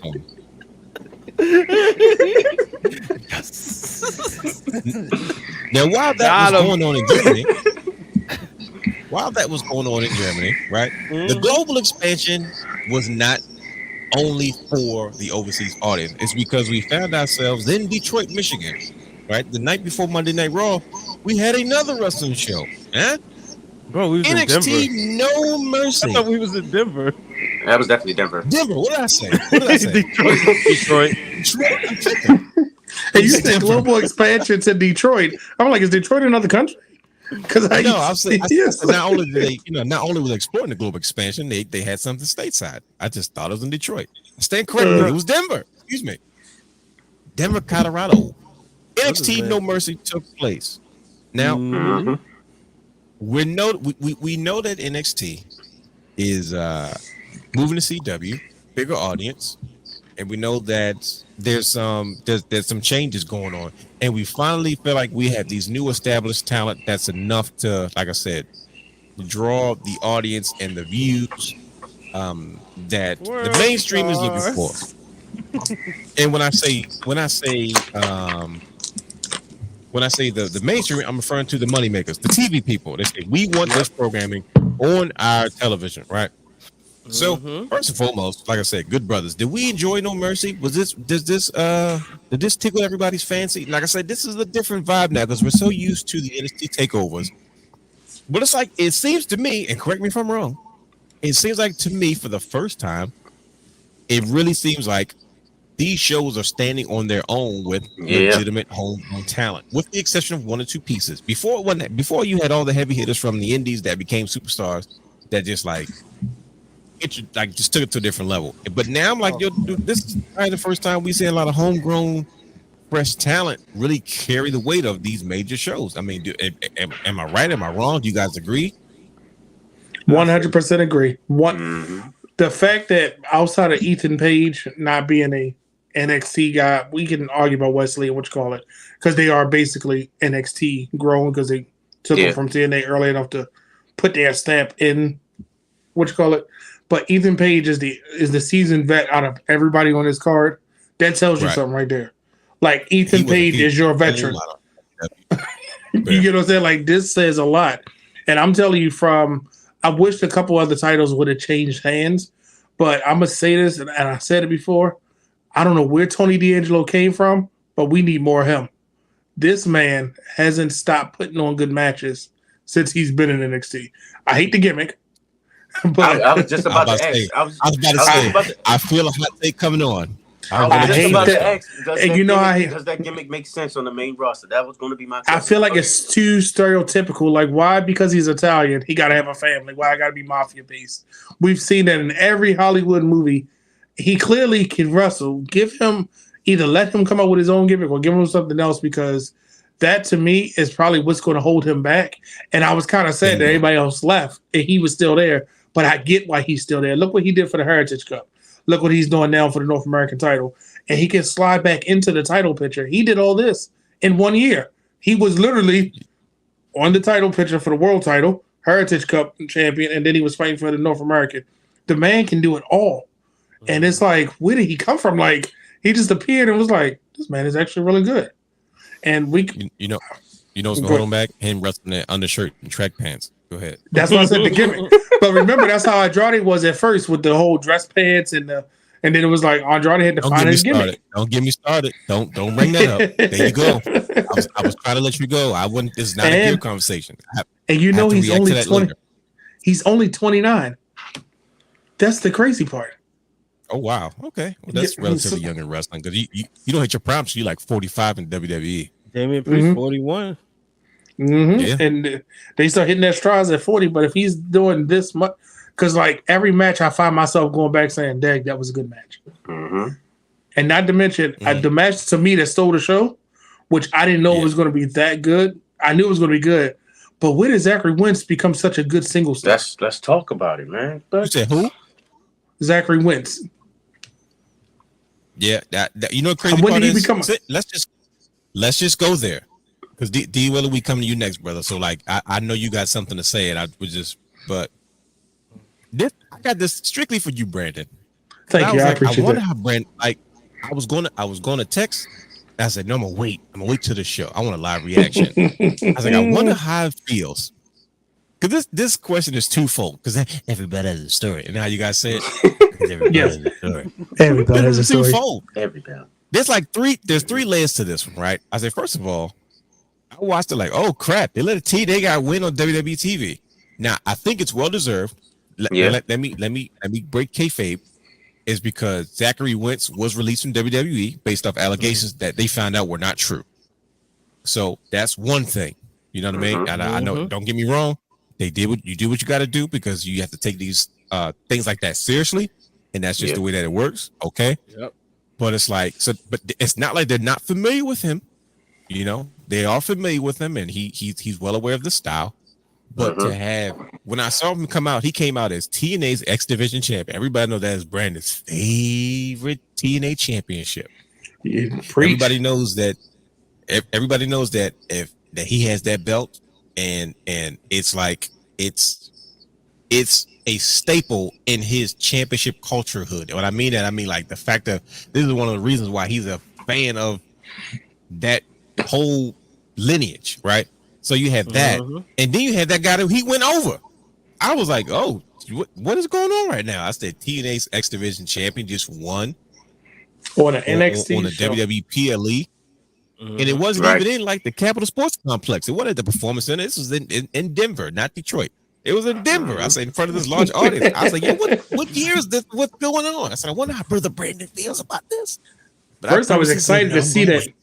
I was excited to see another champion, because we had only been seeing the Knockouts champion. Think about it, Mickey James and then Jordan Grace. James. Yeah. And Jeff Jarrett spoke about that, by the way. Yeah. So and now, you want to speak on that? I was about to say, you trying to go there? You going to go there? You going to go there, Brandon? Go and tell them what you told me earlier, brother. So Drew, about the whole thing. The whole thing. Yeah. So this was the first male championship we've seen on WWE programming from TNA. Yes, it is. And you know, the wanted man made a comment that he. Yep. No, the wanted man. I was going to lead up, but you right, you got it. Go ahead. The wanted man made a comment that he would love to defend the title, but not on NXT. And all I'm saying is, you can see him on two different times in the USA Week, because remember they got a USA Week coming up, right? Why can't we have JD McDonough walking through backstage and he just gets super kicked? And then all you see is the silhouette. Then on SmackDown, why it's got to be JD McDonough? He owes him one. I forgot. Yes, yes. But that's because Triple H doesn't. He's got a receipt He doesn't coming. play with us. He lets us know that we're not stupid, right? And just see the silhouette. Yeah. And then on Friday, have him come down there and I'm just saying, it's one person on SmackDown that Mr. Nick Nemeth, former Dolph Ziggler, would have an instant classic with, and it would only make sense that he has a match with AJ Styles. I'm getting hot flashes. And let AJ take the title back, and that's how you get AJ on TNA TV. Can I ask you a question? First of all, one, D. Will, we're gonna get you in a second. I haven't forgot about your brother. No, you're good. This is great. This is great. This is too good. This is too good for me to pass up. I'll slide in when I need to. Yeah. Listen to me. This is too good to pass up. I'm sorry. Ooh, that X Division title looks good. I keep looking at mine. Yeah. Oh, that X Division title looks good. It does. So one, Brother Hugh, how do you feel about Brother Brandon's making your guy? Man. He's been jobbing for 20 years. He's had to drop the title so many times. How you gonna have your man come back to the WWE program and to drop the title for AJ Styles just for him to have his moment? That's one. Hey, and look. Oh, go ahead. He asked for it. And two, it's like that is true that for that to be the first male title, and for him to win, that's a big deal. And they're not going anywhere because after the match they challenged for the NXT tag titles. Yep. And I'm like, okay, cool. He's like, I think they closed the chapter on MSK. It's like, you haven't seen, and this is the TNA partnership. I think Brandon was upset about this. D. Willie, he was so upset about. He's like, what is TNA benefiting from? He wasn't too sold on the partnership too much because he felt like it was a little bit one sided, and it naturally is going to be because one company is bigger than the other. But I'm seeing subtleties that are like saying, hey, look, we're not just using your guys, we're using them and then sending them back, right? We'll get into Joe Hendry in a second, right? But Wesley turns on the Rascals. Collectively, that's what they've been. They were MSK as a tag team without Trey Miguel. That feud ended, and he says, and at the end, Zach Wentz goes, look, man, MSK took care of business, but they never dealt with the Rascals. And I'm like, okay, cool. So that's where he is now. Him, you know what I mean? The other side of the faction. And I'm like, okay, cool. So they're still celebrating their TNA gimmicks. You know what I mean? But they're doing it on. I don't understand. It's so confusing to me. It's weird because I don't know where this is going to end up. But that we're just gonna keep getting good matches. Trey got to get his lick back too against Wesley. I think that's the next match we see. But I think that's going to be on TNA. Sure, that's probably what's going to happen more than anything. And how do you who does he come? Does he come back as Dolph Ziggler or does he come back as Nick Nemeth? He comes back as Nick Nemeth. He can come back as Nick. Yeah, go ahead. Formerly known as Dolph Ziggler. He cannot show up to the WWE audience that doesn't even acknowledge TNA as Nick Nemeth. People are like, who? The music has to hit. The music has to hit, brother. Oh my god! It has to. It's gonna be. Oh my god! If you hear a zipper, and go, ooh, oh my god! The zipper. People are gonna be like, huh? Wait, why is Dolph Ziggler and who is Nick Nemeth? Why is he on SmackDown out of all places? The match card would say Dolph Ziggler, formerly known as Dolph Ziggler, or how they do that little things on the side, formerly known as Dolph Ziggler. They'll find a way to show you that, just like remember John Morrison when he said, I used to be Johnny Nitro. That was a lame way of doing it. But remember with Naomi, they said, she was known as Trinity. Didn't they mention it once in TNA when she was like former TNA Knockouts champion or something? She same thing with Shawn Spears. WWE though, so it's not like it was he's never been Nick Nemeth anywhere else. You know what I mean? Like she was Naomi. So when she was Trinity 5-2, we knew her as Naomi. We didn't have to figure that out. But then when she came back, they could still acknowledge her. You see what I'm saying? As a former TNA Knockouts champion. But you know what I mean? They didn't have to say, she was formerly known as Trinity 5-2. Like, nah, we that's like Sasha Banks. When she comes back, no one's going to acknowledge her as Mercedes Moné because we've already known her as Sasha Banks. So it doesn't matter what she does after that. You know what I mean? The name is not going to be as important. But Nick Nemeth, they're looking like, who is that? Who's Nick Nemeth? Like, what the heck? That's oh my god! That was a zipper noise. Answer the question, brother Hugh. Is he coming back as Dolph Ziggler or Nick Nemeth? What is going to affect you the most? What? Well, when I first had this conversation with Brandon, I said he had to come back as Dolph Ziggler, but then he convinced me that he should come back as Nick Nemeth. One thing is for the simple fact that Triple H doesn't treat us like he's stupid. He said that earlier. Shawn Spears came back. He was Ty Dillinger before. I know he wasn't as successful, on the main roster is as he true. was. Definitely came back as Sean Spears. As soon as they came back, he was like, "Oh, former superstar Ty Dillinger, whatever, Perfect 10, whatever." They're gonna throw it in our face, you know. Okay. So Brandon went in with a whole vignette and video package deal and everything, and it convinced me that look, this AJ Styles Nick Nemeth match or ordeal could be great for business. For whose business? Both. How did you say it? You said if Nick Nemeth comes over, he loses to AJ Styles. AJ, you're the one that said he should drop the title again. Like, I'm like, I'd have been pissed. Like, yo, you want me to come back to drop my own title in a different company and then have him take it back? All right, break it down for him, Brandon. How you? And the only reason, this is the part I left out for you. Remember when Dolph went to NXT, right? We were all like, why? He explained why he did that. They told him come over, help build up Braun Breaker. He took the title from him in a screwy fashion. He didn't win it back that WrestleMania weekend, so that way people could get eyes onto Braun Breaker. And then when he put him over on Monday Night Raw, because everybody's going to tune in for Raw, it made Braun Breaker more of in the limelight. In this instance, with and we tuned over to NXT because I followed that Tuesday. I said, I'm definitely going over tomorrow. Exactly. So with Nick Nemeth, he comes on Friday, and you guys strategically do it. Challenges, get AJ Styles. AJ, he says, I'm going to, I said I wanted to defend my title, blah, blah, blah. AJ comes out basically saying, I'm the one to take it from you because I'm the one that has roots within it, right? He takes the title from him, and then he has to remind him, I am phenomenal. But when I say the video package, because it's leading up to building Nick back up for the next pay-per-view in TNA, and then he gets it back. Why does it need to be built back up? He's not a new guy. He's not a new talent. What's going on? Look, to your point, we know Dolph Ziggler. We don't know what Nick Nemeth has done. Think about it. Can you name his last 3 challenges? I bet you can. Let's see. Josh Alexander, Mustafa Ali, Moose. and Moose. And it's about to be Moose again. Moose. See my point? Moose. He's just talent building at this point. Right, but he has no before though. Yeah. He has no.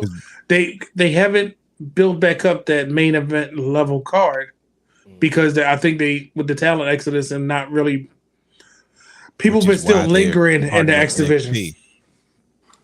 Bingo. Okay. Yeah. And that'll make room for Joe Hendry to get back in the spotlight. He needs some more. He needs more wins on this belt. Let me ask Brian H. Brian H. Brian H. Yes, sir. You've never worked these NXT shows, have you? Like you've never had to work one in person? Like you have we're gonna go to this NXT show. You have to like. That's a soft spot. Who? Yeah, it's a soft spot. Okay. All right. Because I ain't gonna take over. Got Dark Creed, brother. But it's all right. Well, we have NXT No Mercy. These guys have given us all these scenarios, and this has gone down a different well because we talk about now booking AJ Styles versus Dolph Ziggler. I would love to see that happen. Man, can you imagine that match, bro? Oh my god! No, here's my problem. Okay. Here's my problem with that. I think it will be bigger if that match took place in TNA. Like AJ Styles' homecoming would do more for them. The problem is, how do you capitalize on that momentum? Because it's got to lead to something. Okay. Right? I've been watching TNA all day, old school TNA, because I've been recreating. Let me show you guys. I've been recreating this feud right here. This is Jeff Jarrett. This is Jeff Jarrett and Sting. Man, this is Jeff Jarrett. Them on Patreon because this is new. This is new AEW ringside exclusive Jeff Jarrett, but so he's looked the same for the last 20 years. Yes, with the red. Yes. So I get to recreate, and this is the new Supreme Sting with a switched off head that looks more like an actress. So I've been reinventing this feud all day today. So I've been watching. I watch it. TNA Sting's his complete story thing. You know how on YouTube they got the complete story things. Yeah. And I've been watching Sting's complete run, and it's been fun all the way up until that's the good ropes turn research blue. right there. Yeah, until the ropes turn blue, I was like, okay, this is when it starts to get this Joker Sting era. And I watched it, and I'm saying to myself, okay, all right, and AJ Styles is sprinkled into this, and I'm like, there's a history between. The only reason Sting came back is because they got the Spike TV deal. Don't get it twisted, because one of the first things he mentioned in his promo was, I heard that they got this Spike TV deal, which is code words for now they can afford me. Like he did a couple one-off for TNA back in the day, fresh off WCW, but that was back when it was still pretty much run like a hot shot indie. But that TV deal came in, and now you can afford some things. And Sting came into the mix, and I'm like, okay, cool. So you have AJ Styles versus Dolph Ziggler in TNA, but it's like you do that, but to me that's like a Bound for Glory moment. You know what I mean? And then after that, you announce that, hey, we got a TV deal on. At least it doesn't even have to be something crazy. It's got at least a TV deal where people have access to it. Because everybody doesn't have access. If you don't have, I think it's Direct TV or something else, you don't have access to Access TV, no pun intended. You know what I mean? So it's like I would love to see that match in TNA. Yeah, like I don't, I can't even get it if I wanted to. At least with Destination America. Mm-hmm. Yeah, like I didn't get it there. Destination I had America. better with Twitch. Yeah, see, that's what I'm saying. Like I feel like it should lead to. Like I don't want to waste that moment. You know what I mean? The return of AJ Styles to TNA. This matchup between, because that's really his that makes sense. Like that would be a big deal. You know what I mean? So yeah, so I just but yeah. So but what did you back to the task at hand, Brian H? How did you feel about NXT now? As we mentioned it, where like this is the first time we've seen like legitimate homegrown talent carrying major shows, and they're about to take those talents to a bigger audience as far as TV is concerned, right? We're talking broadcast TV. That's pretty broad. You know what I mean? Go ahead, sorry.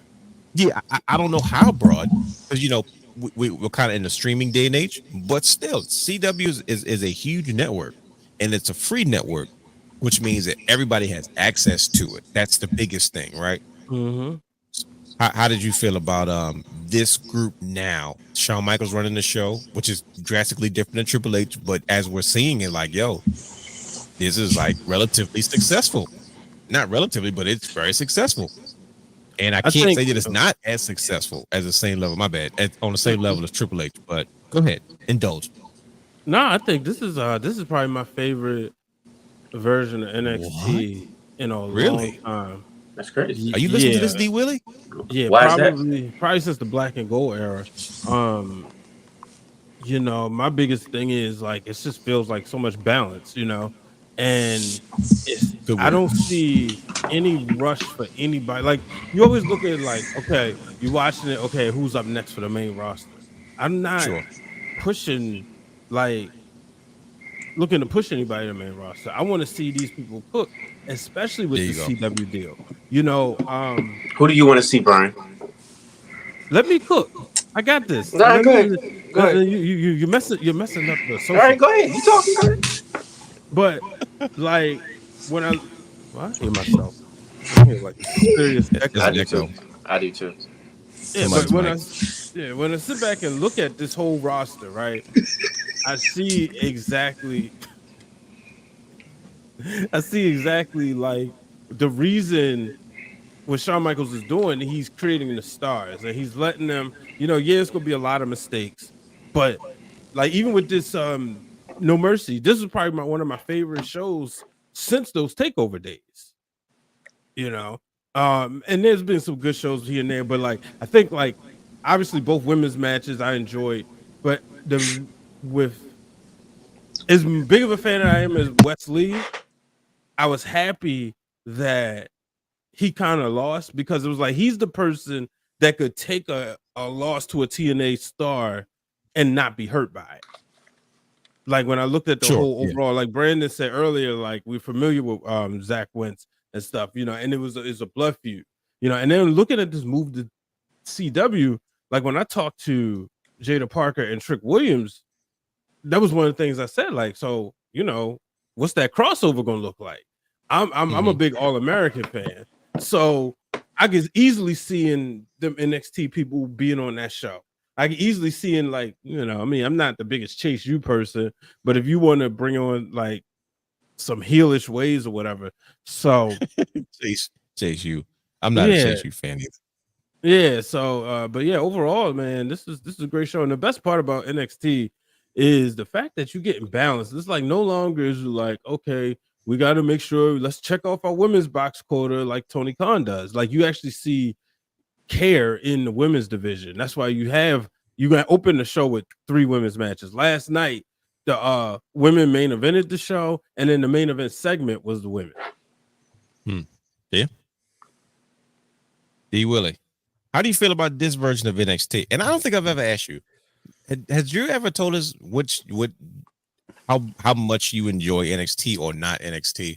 And I say this because, like I said, we have been blessed that we have seen every era of professional wrestling that's been hot. Think about it, with the exception of maybe the golden era of the 80s, but we caught the back end of it for the most part. We've lived through all the most successful eras of professional wrestling. We've seen just about it all. We've seen it all. How do you never told us how you felt about NXT, and most importantly, what we're looking at now as far as NXT? Although I was joshing him a little bit at the beginning, I do agree with Brian that this is probably the closest that we've gotten. This is the beginning of the black and gold era, as far as the excitement level. As far as Wendy Chu goes, I do think that they do need to do a little bit more work within her and her character with what she's got going on right now, because that match with Kaylani Jordan she deserved better. Okay. Like, is that the girl in the bunny suit? Mm-hmm. So when you think about that, and how they went with that part, I mean, that's probably the one match on this card in this past PLE with No Mercy that I would say we could have done without. But I mean, I understand you got to get that champion on the card, and like Brian said, they've done a great job with showcasing the women on the NXT roster with this, and maybe in some cases a little bit better than the main roster, when you look at the overall storytelling each week and how consistent it's been.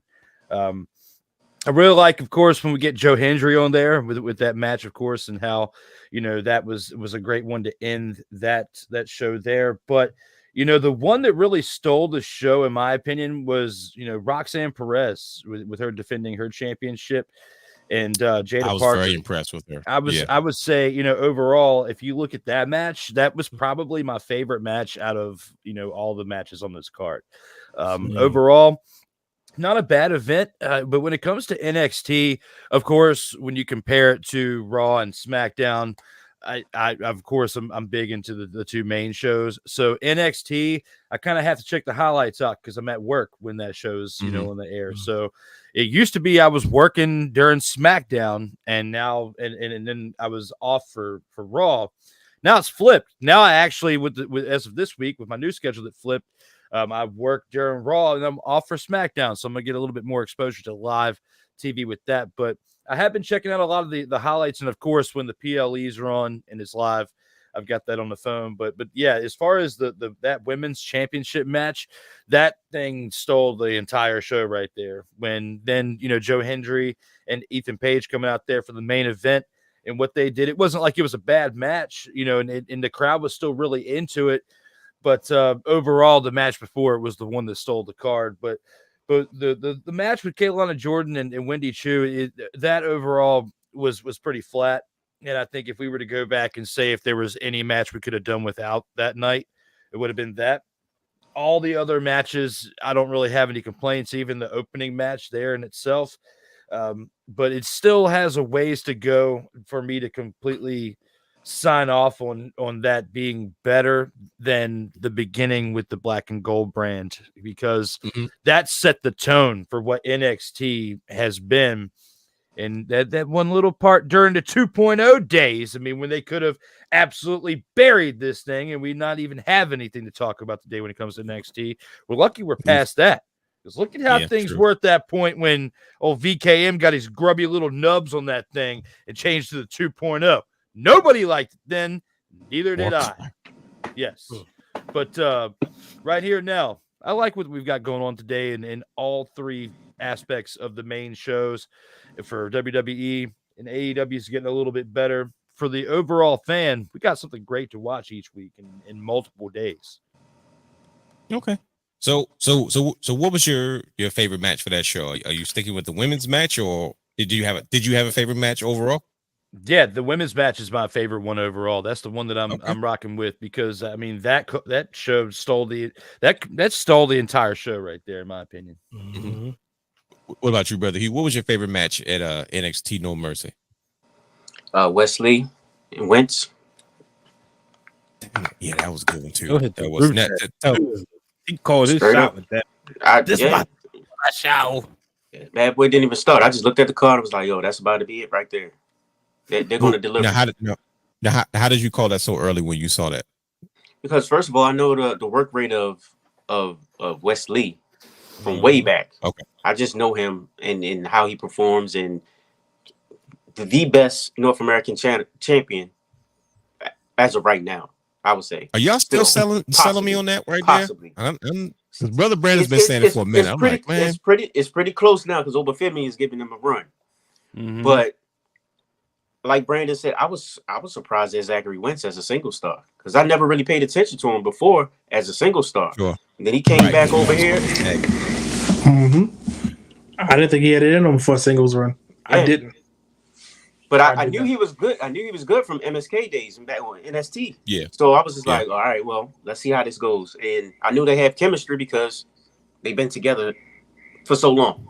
Mm-hmm. They worked together so long. So I was like, look, this is going to be the match right here. And lo and behold, that was the match. That was it for me. Told the best story, and we still moving on with it later on. Yeah. There's probably a little bit of unfinished business still there. You're probably right. Brother Brandon, what was your favorite match on the card? You just said it. It was definitely that one. I don't know why we even asked you. Like, come on, you kidding me? I'm sorry. It's not because it was right. Like, it's not because it was. I'm being a professional. It's not because it's match. Come on. But you know, and like I'm not. So I'm gonna say this, and I'll probably get a lot of flack for it. I'm not completely sold on Obafemi. I'm sold on his opponents. All of his opponents have done their job to make us talk about Obafemi. The reason I keep saying Wesley, the reason I keep saying Wesley is the best North American champion, period, is because all of his matches delivered when they weren't supposed to. He was not supposed to be in that. He was not supposed to be a single star. It's this cruiserweight. You get this cruiserweight guy been North American champion. That I was like, oh, never mind. I stand corrected, young man. And don't get me wrong, we could talk about he only had 20 matches, but that's how you book a big guy that doesn't know WWE style of wrestling. You put him with the people that can actually help him see it and get him over and get him in that limelight. So we can't say, with one person left, we got Obafemi right here. Let's put him in that spot. No, let him get some time. He doesn't have to be called up. He can move through the ranks of NXT and be okay. But I'm just going to keep saying, as long as his dance partner's for him, he's going to keep looking like this force of who's going to stop him. But I'm telling you that I agree with Brother Willie Wood, when he said that Wendy Chu match, that could have been on a Tuesday night. That did not have to take time on this. We could have seen something else. That was definitely not worth it. And I was really surprised that they changed the titles back to, because they've been teasing the breakup with Nathan Frazier and Axiom. But I thought they would have broke them up because I thought they was going to push one. But I see what they're doing with the heavyweight, the NXT title. I see what they're doing now. So I definitely think that match, hand down, to me, stole the show. Because not because of the X Division title, because I didn't expect that much out of those two to be that good. Yeah, I was thoroughly impressed with Zach Wentz. He caught my attention, something serious. Before we get to you, Brian H., question. You and D. Willie mentioned that you both could have done it without that match between Wendy Chu and and so Kalani is there Jordan. A match with Kalani? Is it Kalani? I don't know why I want to keep calling her something else. Yeah, it's Kalani Jordan, right? Mm-hmm. I don't know what I keep want to call her like Leilani Jordan, and I'm always hesitant before I say her name before somebody corrects me. But she always say like Lonnie. Okay, so I'm tripping. So it's not me. Okay, but the Kalani Jordan and Wendy Chu, is there a match that you would have put in place, Brandon Drew, that it's instead of that match that you can think off the top of your head, like I would have rather seen this or this? And I'm not saying like nothing you had to rebook, but just say, hey, look, we probably could have done with this match. I'll go first. Anything with the OC in it, I'm okay with that. But it's a question for you guys. I love it. Good brothers, too sweet. I don't think it was enough build to a match, but I'm let Drew take this. I think Wendy Chu was the wrong person, especially because look who Kalani's opponents have been thus far. They've all delivered, and then this match, I was like, I don't care about this. I didn't. Fair enough. To me, her character isn't sticking for me, and the character is like, get off the screen. I don't want to see this. Yeah, I don't want to see this. Who cares? And the whole it's not translating right. And they've been trying this for like 2 years. Give it up. Stop it. It's not working. What you think, Drew? I mean, do you just replace her, right? Yeah, was it Paisley or Paxley? Is one that she just had a match with? Not that long ago. She would have been a better fit, plugging her back in there than what we have with Wendy Chu. I mean, she could have had a multi-woman match. You got other stars in TNA that they could have brought in. They got the deal they got with TNA. You got, even though Jordan Grace has already been on WWE this year, she just recently tweeted, time to play the game, which could be, could be one of those subliminal messages basically saying that she's coming to WWE. But does that mean she's going to be on TV next week? Or she's going to be is she going to be like on the main roster if she comes? Because there was talks about her contract, not ending until next year, but it could be expedited a little bit, especially with this working relationship they've got. TNA might be letting her come on over to WWE, something might work out there. So, I mean, as far as your answer with your question, I think anybody would have just been better to slot in with the Wendy Chu situation and versus Kaylani Jordan, but I think that besides what we're seeing with Joe Hendry and the TNA works, it's not only the beginning of us. Well, I wouldn't say the beginning because we've been seeing it for about a year now, but it's not only a continuance of the work with that promotion, but it's also the beginning of starting to see stars come from TNA to be full-timers on the WWE roster. I think that we're going to start seeing something that potentially with Joe Hendry as well, because they've been showcasing them a lot here in 2024. Yeah, that's a big deal, and he's a non-previous WWE guy. You know what I mean? So like Zach Wentz was there previously, so they're familiar with him. He knows, you know what I mean. But like Joe Henry's a guy that has a crazy contract where he has access to the Performance Center. He's a contracted TNA superstar. He can do, and I'm like, dude, I don't know what's going on around here, but it's very, very, very. It's uncharted territory. But you're probably right, man. Like it's a possible. We see it sometimes with other partnerships, like with Ring of Honor and New Japan back they did with the excursions, right? Where you have contracted people and you send them to other promotions and they're there for months at a time. And then they go back and, they kind of use the fame or their global exposure, and hopefully it helps elevate them and become, a different character. We saw it with Shinsuke was a big deal. We saw it with Okada. We saw it with Jay White. Those are the ones that I remember the most, that I enjoyed watching who they were before and watching who they became afterwards. But Brian H, NXT No Mercy, what was your favorite match, sir? What I got a feeling I know what you're gonna say, but I'm gonna let you share with the world. Yeah, the one with my second and third favorite women's wrestlers in it. I just went out there.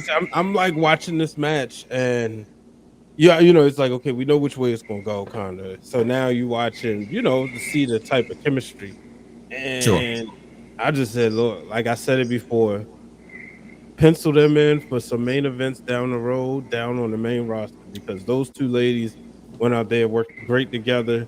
Roxanne Perez, my goodness, she's a vet at 22 years old. 22 years old. She's an 8-year veteran.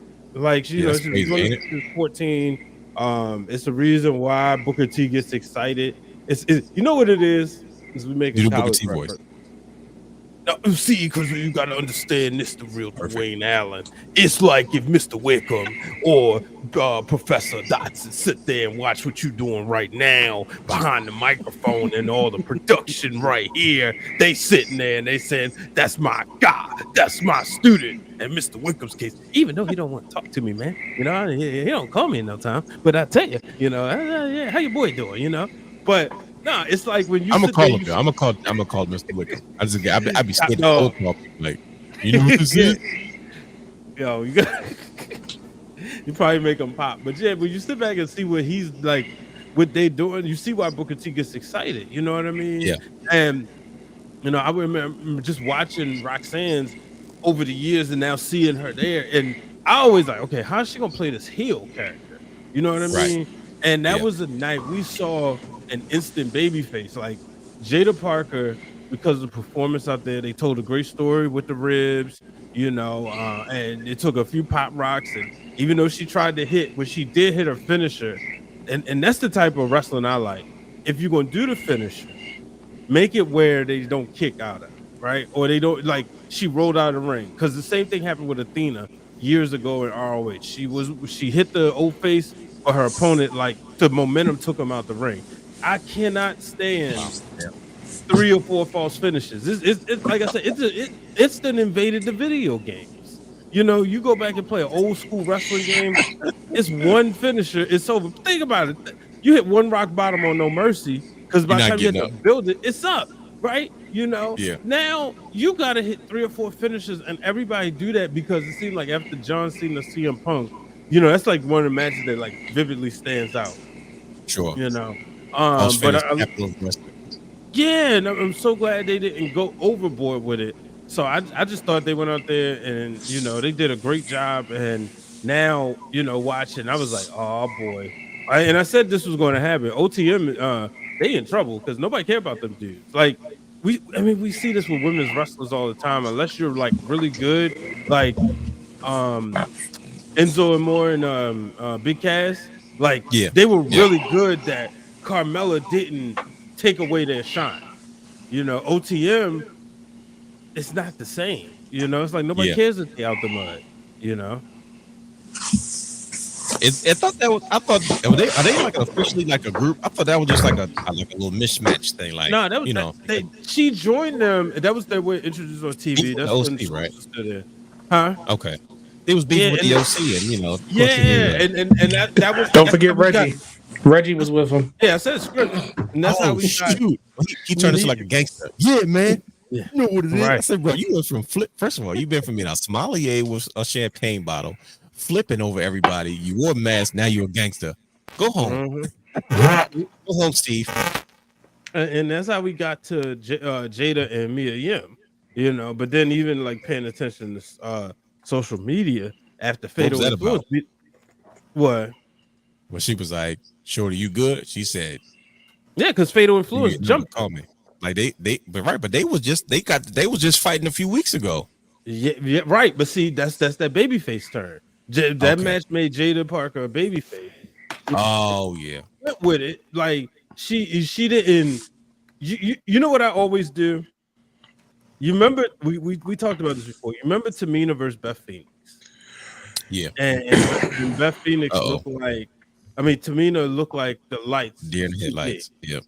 Every time I see wrestlers, especially like the women's wrestlers in their very first championship match, I watch their eyes. And that's what I did with Jada Parker. And I said, oh, okay, she's ready. You know what I mean? Because it's different when you're in a lighter match. But when she walked out there, she had that same Jada fire. Like they took, whoa, let me not say that. She still had that fire that she had before. So when they, these new camera angles, everybody don't get that. You see it with Cody, you see it with Jey Uso. So that already tells you, they telling you, like, just watching production, they telling you what they think about you. Yeah, and that's true. When they did that follow camera, she was ready, and that's what I said. Okay, and the one spot I saw, I was like, all right, she looked like she was nervous on the top rope to do that move. But other than that, and like I said, Roxanne Perez. Then I love the Veil Julia coming out. We all knew it was her. When Jada said, "Oh, I heard about you," but then Julia coming out, and then them finishing that, and they get ready to get that story because Julia said, "I'll see you on CW." Man, that's NXT's on its way, but I'm not sure how much Jada Parker can survive being a face after she did what she did. Like to see you try. made her face. Think about it. That was probably what made her face. Roxanne's the heel, easy to boo. Yeah, well, I talk about it all the time when I say the matchups, right? Sometimes people are synonymous with each other, especially in these championship bouts. They just go hand in hand. I remember I felt the same way watching Rhea Ripley and Bianca Belair. I was like, these two young ladies, and Rhea was ahead of Bianca at the time. But I was like, they're going to, and then you say the same thing about like Rhea and Charlotte. You know what I mean? Not so much now because Charlotte's been out the limelight, but there's these associations where it's like, okay, cool. I'm going to always associate you two together. But Roxanne Perez and Jacob Parker, man, I don't know. I was thoroughly impressed. Not as thoroughly impressed as when she slapped her. That joint was fire. Like, she really slapped the fire out of her. Post that video one more time. Bro, just the hand, the wind up, and the sound. It was just... we can show this many times as we want. With brothers, yo. She knows. She plays soccer or football, whatever y'all want to call it. Nah, fam. Did you say football? It's football. You said football. Football. Come on, man. You got to all the internet people thirsting over that hip bump. Yeah, okay. Nah, that looks like that. Yeah. Right. So we got Julia debut at the end of the night. First of all, you guys just show no love to my guy, freaking Ethan Page, and then the star of the night. We left that for you. We left that for you on purpose. Yeah. Is that what that was? Yes. Freaking Ethan Page and Joe Hendry. Goodness gracious, you couldn't write a better story than that. Trick Williams, I can do without. Not like him do without, but just like him being involved in the storyline. I'm like, didn't need it, but I understand it. Like, he has to. You gotta have him on the pay-per-view. You gotta keep him. You gotta keep him important. Like, you can't just build somebody up and then like, okay, cool. Well, we don't have time for you, so now you gotta have something to do. But I'm loving it. Ethan Page is the man. Didn't I say he was the man? Didn't I say he was better than all you guys' favorites? And everybody gonna be like, I was crazy. Let me ask D Willie. D Willie, what do you think about Ethan Page? How do you feel about him? I mean, he's doing all right, but I'd like to see. That's all I get. Joe Hendry take that title though, while still in TNA, and then show up on TNA programming with the NXT Championship. Wow. Now, how would that have affected Nick Nemeth being a TNA champion? Because I'm gonna tell you right now, if Joe Hendry shows up in TNA programming with the NXT Championship, he's automatically going to be the biggest star on the brand.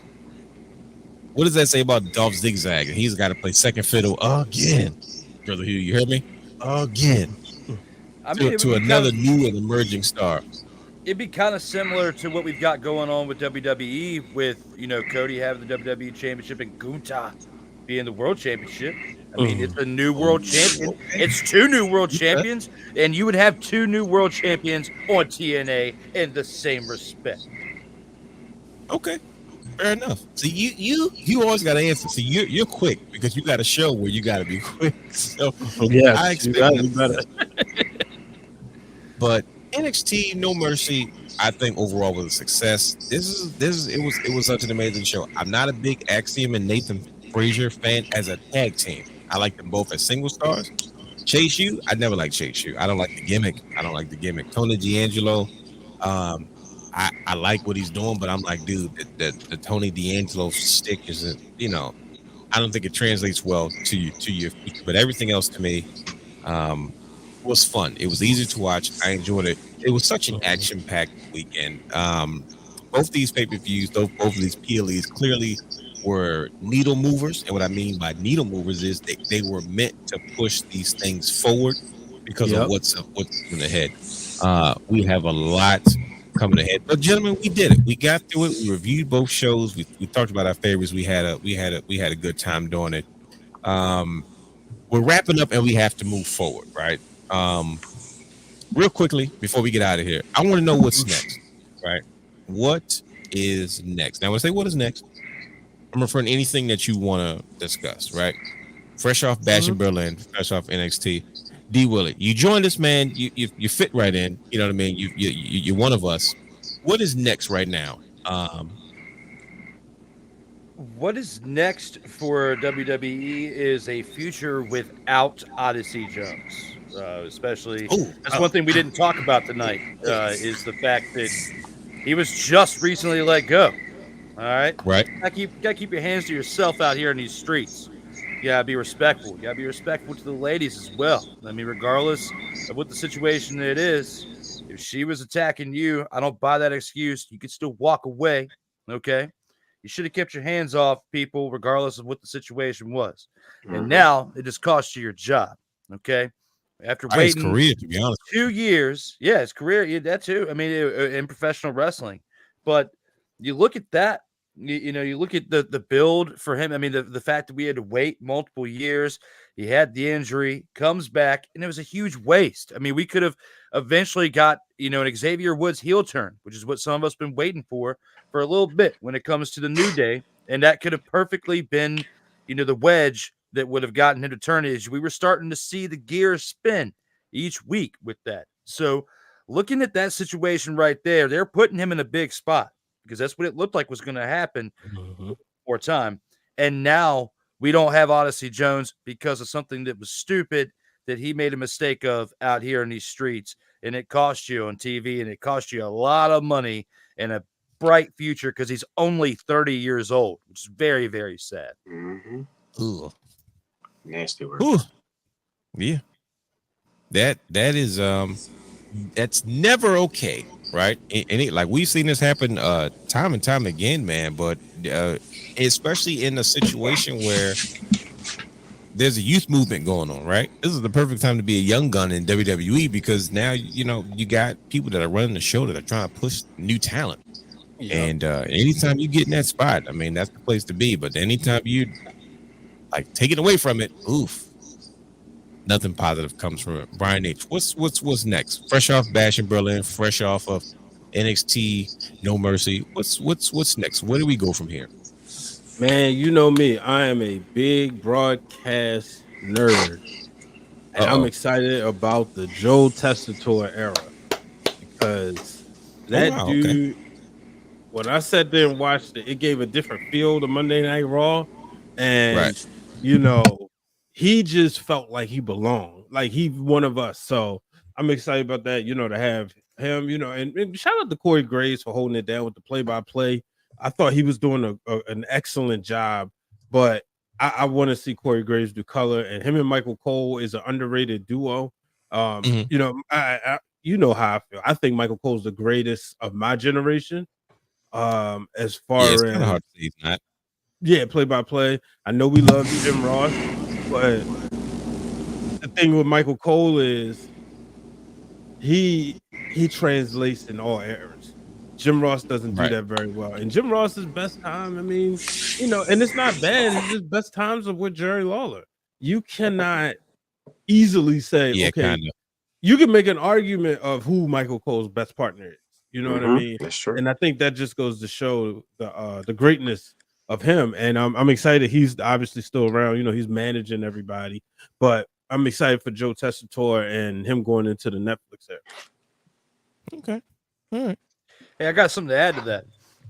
Yes, sir. Did you guys ever play Fight Night Champion back in the day? I didn't play Champion, but I got Fight Night Round 2 around here. I think I'm not sure if he was on it, but Joe Tessitore was one of the announcers on Fight Night Champion. That makes sense. That's wild. Oh, wow. So as soon as I heard his voice on Monday Night Raw, I was like, man, this takes me back to those days. Yeah. At some point during this PTO I'm on right now, I might have to fire up that game. You still got it? Might as well. Yeah, I still got it. Oh, hook the 360. I might gonna Twitch it? Unit up. You gonna like live stream it? I might have to. To figure that. Now that I got this whole camera set up, we were just talking about in the green room. I got more options. I might have to. Yeah, man. Right. Oh yeah, man. Oh yeah, man. Crazy.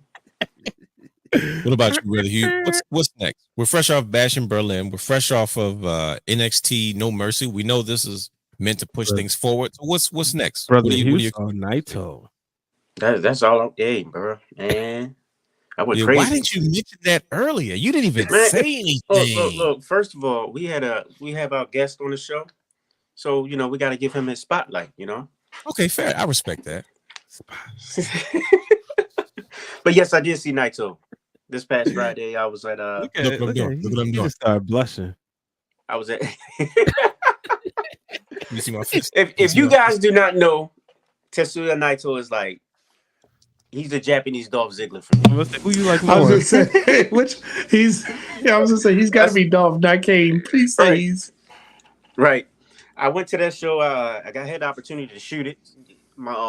my images are out on social media platforms right now. But the first thing I want to say is those belts, those titles in person, man, they're beautiful. The way the light hits, the IWGP. I know version 5 is not a lot of people's favorite, but hey, bro, that thing is beautiful. And that global championship, I need that. Yeah. So it's official. You need that. Oh, you need it anyway because Zigzag had it regardless. Absolutely. Hey, I got a question for Brother Hugh. What's that? If he's a Japanese Dolph Ziggler, would that make him a jizzler? Hey, that's crazy. Hey, bro. I can't do it with him, man. You knew it was coming. I knew it. At some point in this show, it was coming. You're right. To borrow I'm done. a It's phrase over. from my brother Right. Fam, as we podcast in the pocket, Drew is right along there with us. Mm-hmm. With all the shenanigans. All of it. Oh, he's the king of the shenanigans, bro. Oh yeah, man. I appreciate you. It's definitely fun to be able to come up here and chop it up with you guys. And I even got to show a little bit of the promo skills out there earlier today. Put a little promo out there with us in there. So, if it's not on the camera, was if it's fire, not by on the the way. witness, at least. Thank you. I appreciate it. If there's companies out there that are watching this, I'll have to be on the camera. If you hire me to do the promos, I'm a happy mother father. You heard that, man. Brother Brandon, what's next? NXT, Bash in Berlin. We're moving forward. What's the moves, man? Give us our new NXT titles. Give us our new NXT titles. Before the end of 2024. Come on, Which Shawn ones Michaels. specifically? The what do you want men's and the women's. I want to get rid of that 2.0 cuddle splatter. We need some new belts for them. Y'all kill him because I was gonna say it don't look like it doesn't fit his character. It didn't look like he's a kid. He looks like that's like a kid. Like I expect that to be like for WWE Speed or like what was it the Saturday morning show they used to do on WWE? What you call it? I know which one you saw. It wasn't Speed. It was Green. It was Green. What was the Mick Foley was the commissioner. Not Velocity. No, what was that called? I know what you're talking about, but it was Green. Saturday morning Slam. Slam, yes. Saturday morning Slam. Because they had commercials and all that stuff. All the promotion. 2019, man. Yeah, that's what I'm looking for. Come on, Shawn Michaels. I know you listening. You did everything else right. You gave us a beautiful North American women's belt. I have all the faith in the world that the women's speed belt will look just like the men's belt, but just on a white strap.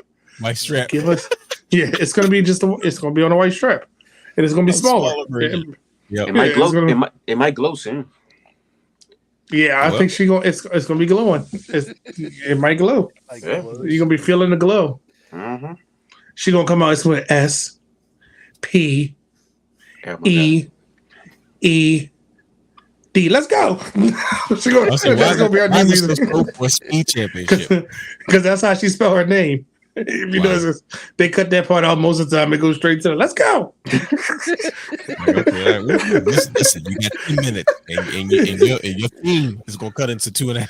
Right? You're like, listen, you better get out there. You better just go right now. Just go. You might want to get to it because you know you only got 6.5. We're gonna come after commercial break. And you better be ready. We're gonna ding the bell, whether you in the ring or not.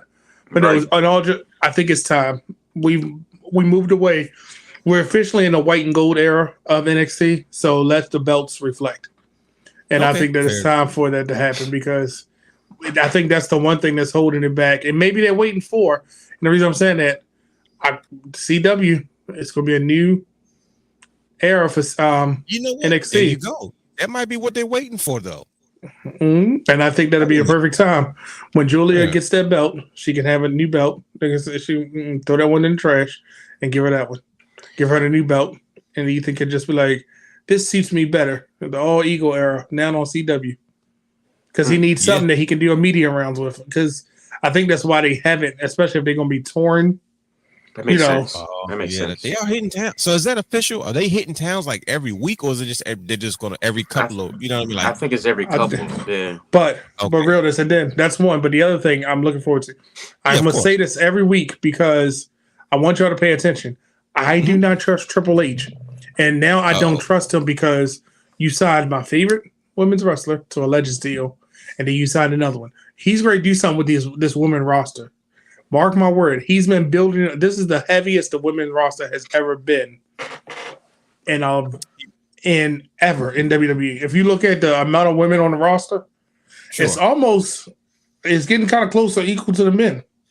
If you think about it, well, I'm sorry, active roster. Especially if you bring in Jordan Grace. Yeah. Especially that with the most. And you got them that can main event. It's so good. It's to the point, like you said in realness, we're just having a good match. It just shouldn't be male or female or women's match. It's just going to be a good match. And the thing is, if you're signing these women to Legends deal that we didn't hear about, that tells you something. And if 2025 brings Victoria to the Hall of Fame, I will be a happy person. Yeah, did you? Who was the other one that they signed? I know about Victoria. She was Melina. one of my favorites. Melina. Oh, okay. Okay. See, usually when you sign those deals, there's something brewing as far as merchandise or stuff like that, and that's I'm okay with it. Now, who's going to be on Raw this Monday? Because said, we're in. What did she say? Vancouver. They're in Canada. They're in Canada, so it's Trish. You see the Trish or Natty? Oh, I forgot about that. The tie is actually a thing. I forgot she's still a thing. Oh, Chelsea, don't do that. Don't disrespect her. Don't disrespect. No. her. I thought she moved into because we haven't seen. I thought she moved into the backstage. Role she signed a 5-year deal. I know she's still active. I know she's still on the active roster. Yeah, she signed a new deal a while ago, but her is like, you feel me? Like, don't be surprised she shows up in TNA. You know what I mean? Like, she's the ultimate company woman, and she's like the standard now to me. Like when young girls come in and say, "Hey, how do you be a WWE superstar?" Natalia should be at the front door. Like, let me. There it is. Right. Yeah, and that's what I'm saying. I thought that's what her role was, not to be the in-ring talent. I thought she was the let me get you ready talent. I think she can do it both because the demand is not because they got so much young talent. You know what I mean? But it's like any point in time. I forgot somebody said this, but it was like at any point in time you can put her into a conversation and it's not going to be like, well, why is she here? It's like, excuse me, you know who she is? You know what she done? She can wrestle circles around anybody on the roster, whether she's involved in a story or not. You know what I mean? So, but D Willie holding that belt kind of tight. You seem like you love that thing. Apparently. Absolutely. It's only a matter of time. Tell the people about it. I don't know if anybody in our audience is really known that for you to have this championship. Well, shout out again to Brother Hugh and Brother Guy over there as well. This is the SIRTOBA Media Championship right here. The two of them developed for me earlier this year. His green screen is coming through. The green screen is coming through on your center plate. Oh, it is? Yeah. Mm-hmm. You see it? So good. Still see it. Yeah, it's good. Nice. Hey, we're using the hey, cool. Move aside the settings. There's a gridiron report. All right, now back to the previous topic. So, this is a very unique belt because it not only has the SIRTOBA Media logo in the middle, but you have the two side plates on each side. Which one right here for the background that I have, Commander's Gridiron Report and Total Football Talk right there on that side, as well as on this side, a show that you all have been on, the In or Out Sports Debate right there, and D. Willie in the Evening. So it represents all the four major programs that I work with, and it means a lot to me. So this is what Darrell Owens calls Big Red. So you got to love this unit right here. And it's even got what Brother Hugh and Brother Guy even said. It's all about the tip right there. So you got to have the tip on that unit right tip there. Action. Every time, the tip action. Every time I tell somebody when I show them this belt or I tell them the story, every time I say it's all about the tip, they roll over on that, man. They love it. Yeah, clearly. It's all about that tip from all you guys and many tips because, I mean, SIRTOBA Media wouldn't be what it is without. Yeah, you like that too, yeah. Oh, yeah, man. The many tips. I threw that out there, see if you guys would catch it. But no, I mean, in all honesty, this with the mini Really, he's dying. He can't. He's not going to make it. Sorry, Drew. Got him. Drew, can you show Dwayne and in Hollywood the center plate? What's on your center plate in the background? I don't think they ever saw that part. I don't know if you can see it. What's his background? Well, you know, I've seen it. No, did you see the details? Did you see? Oh, yeah, I was on the show when he broke it down to me. Oh, okay, you were okay. The little microphones. Yeah. Mm-hmm. Mm-hmm.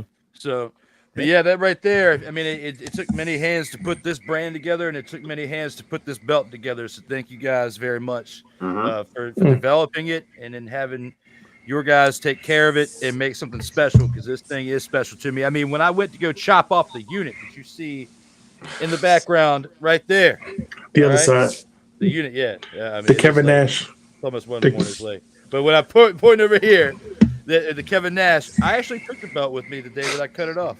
So that's dope. And in the upcoming episode that you'll see here in a few weeks, you'll see when I mailed off the unit, and I had the belt with me then too. So you'll see it again in that video. Belt at the mailbox, but it didn't go in because it's right here in my hands. Belt at the mailbox. That's great. It's a great title. Belt at the mailbox. For those that's that some stuff you would do. Yeah. For those who want to follow you, can you give us the social media platforms and where people can find you in all the mini shows and things you're into as we kind of shut this thing down and wrap this up? I was hoping you were going to say an expletive there. That would have been awesome. But anyway, that's great. It was close, wasn't it? Yeah, he was close. I felt like it was coming. But no, I mean, you guys can find me on the major platforms. YouTube primarily for all the live content. YouTube, just search in capital letters SIRTOBA. Oh, wow. SIRTOBA, which stands for The Struggle is Real to Be Awesome. Also, check us out on TikTok, Instagram, Facebook. I mean, Facebook's mainly for old people, but hey, we're still on it anyway. You got all that out there. Twitch, the major platforms.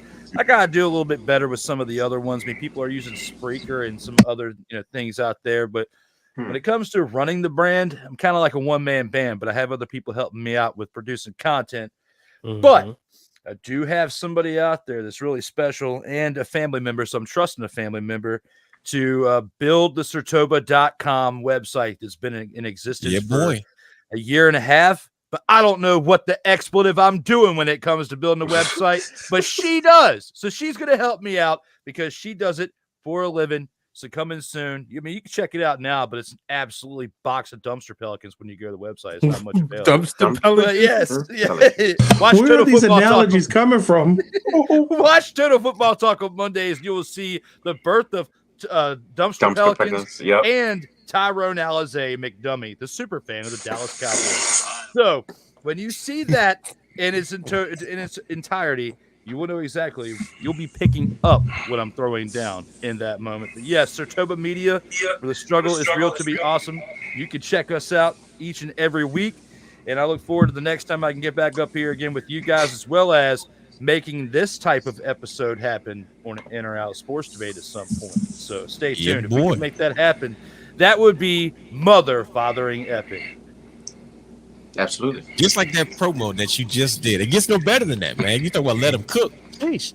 Ladies and gentlemen, give it up for our good brother, Drew Willingham, for joining us today. We want to follow us on all our social media platforms at Wrestling Wrealm. Subscribe to our Patreon, Twitch, and YouTube channel. Also follow Championship Culture on Instagram at Championship Culture _. Stay tuned to all the secrets and all the good stuff that's coming up soon. There's a lot of there's so much coming down the pipeline between ourselves, SIRTOBA Media, Brother Drew. So much going on. We did what we need to do today. Guess what? We're going to come back and do the same thing next week. Have a good week. Be safe. All those positive things, and we will catch you on the flippity flip. That's an Office reference. We out of here. Peace.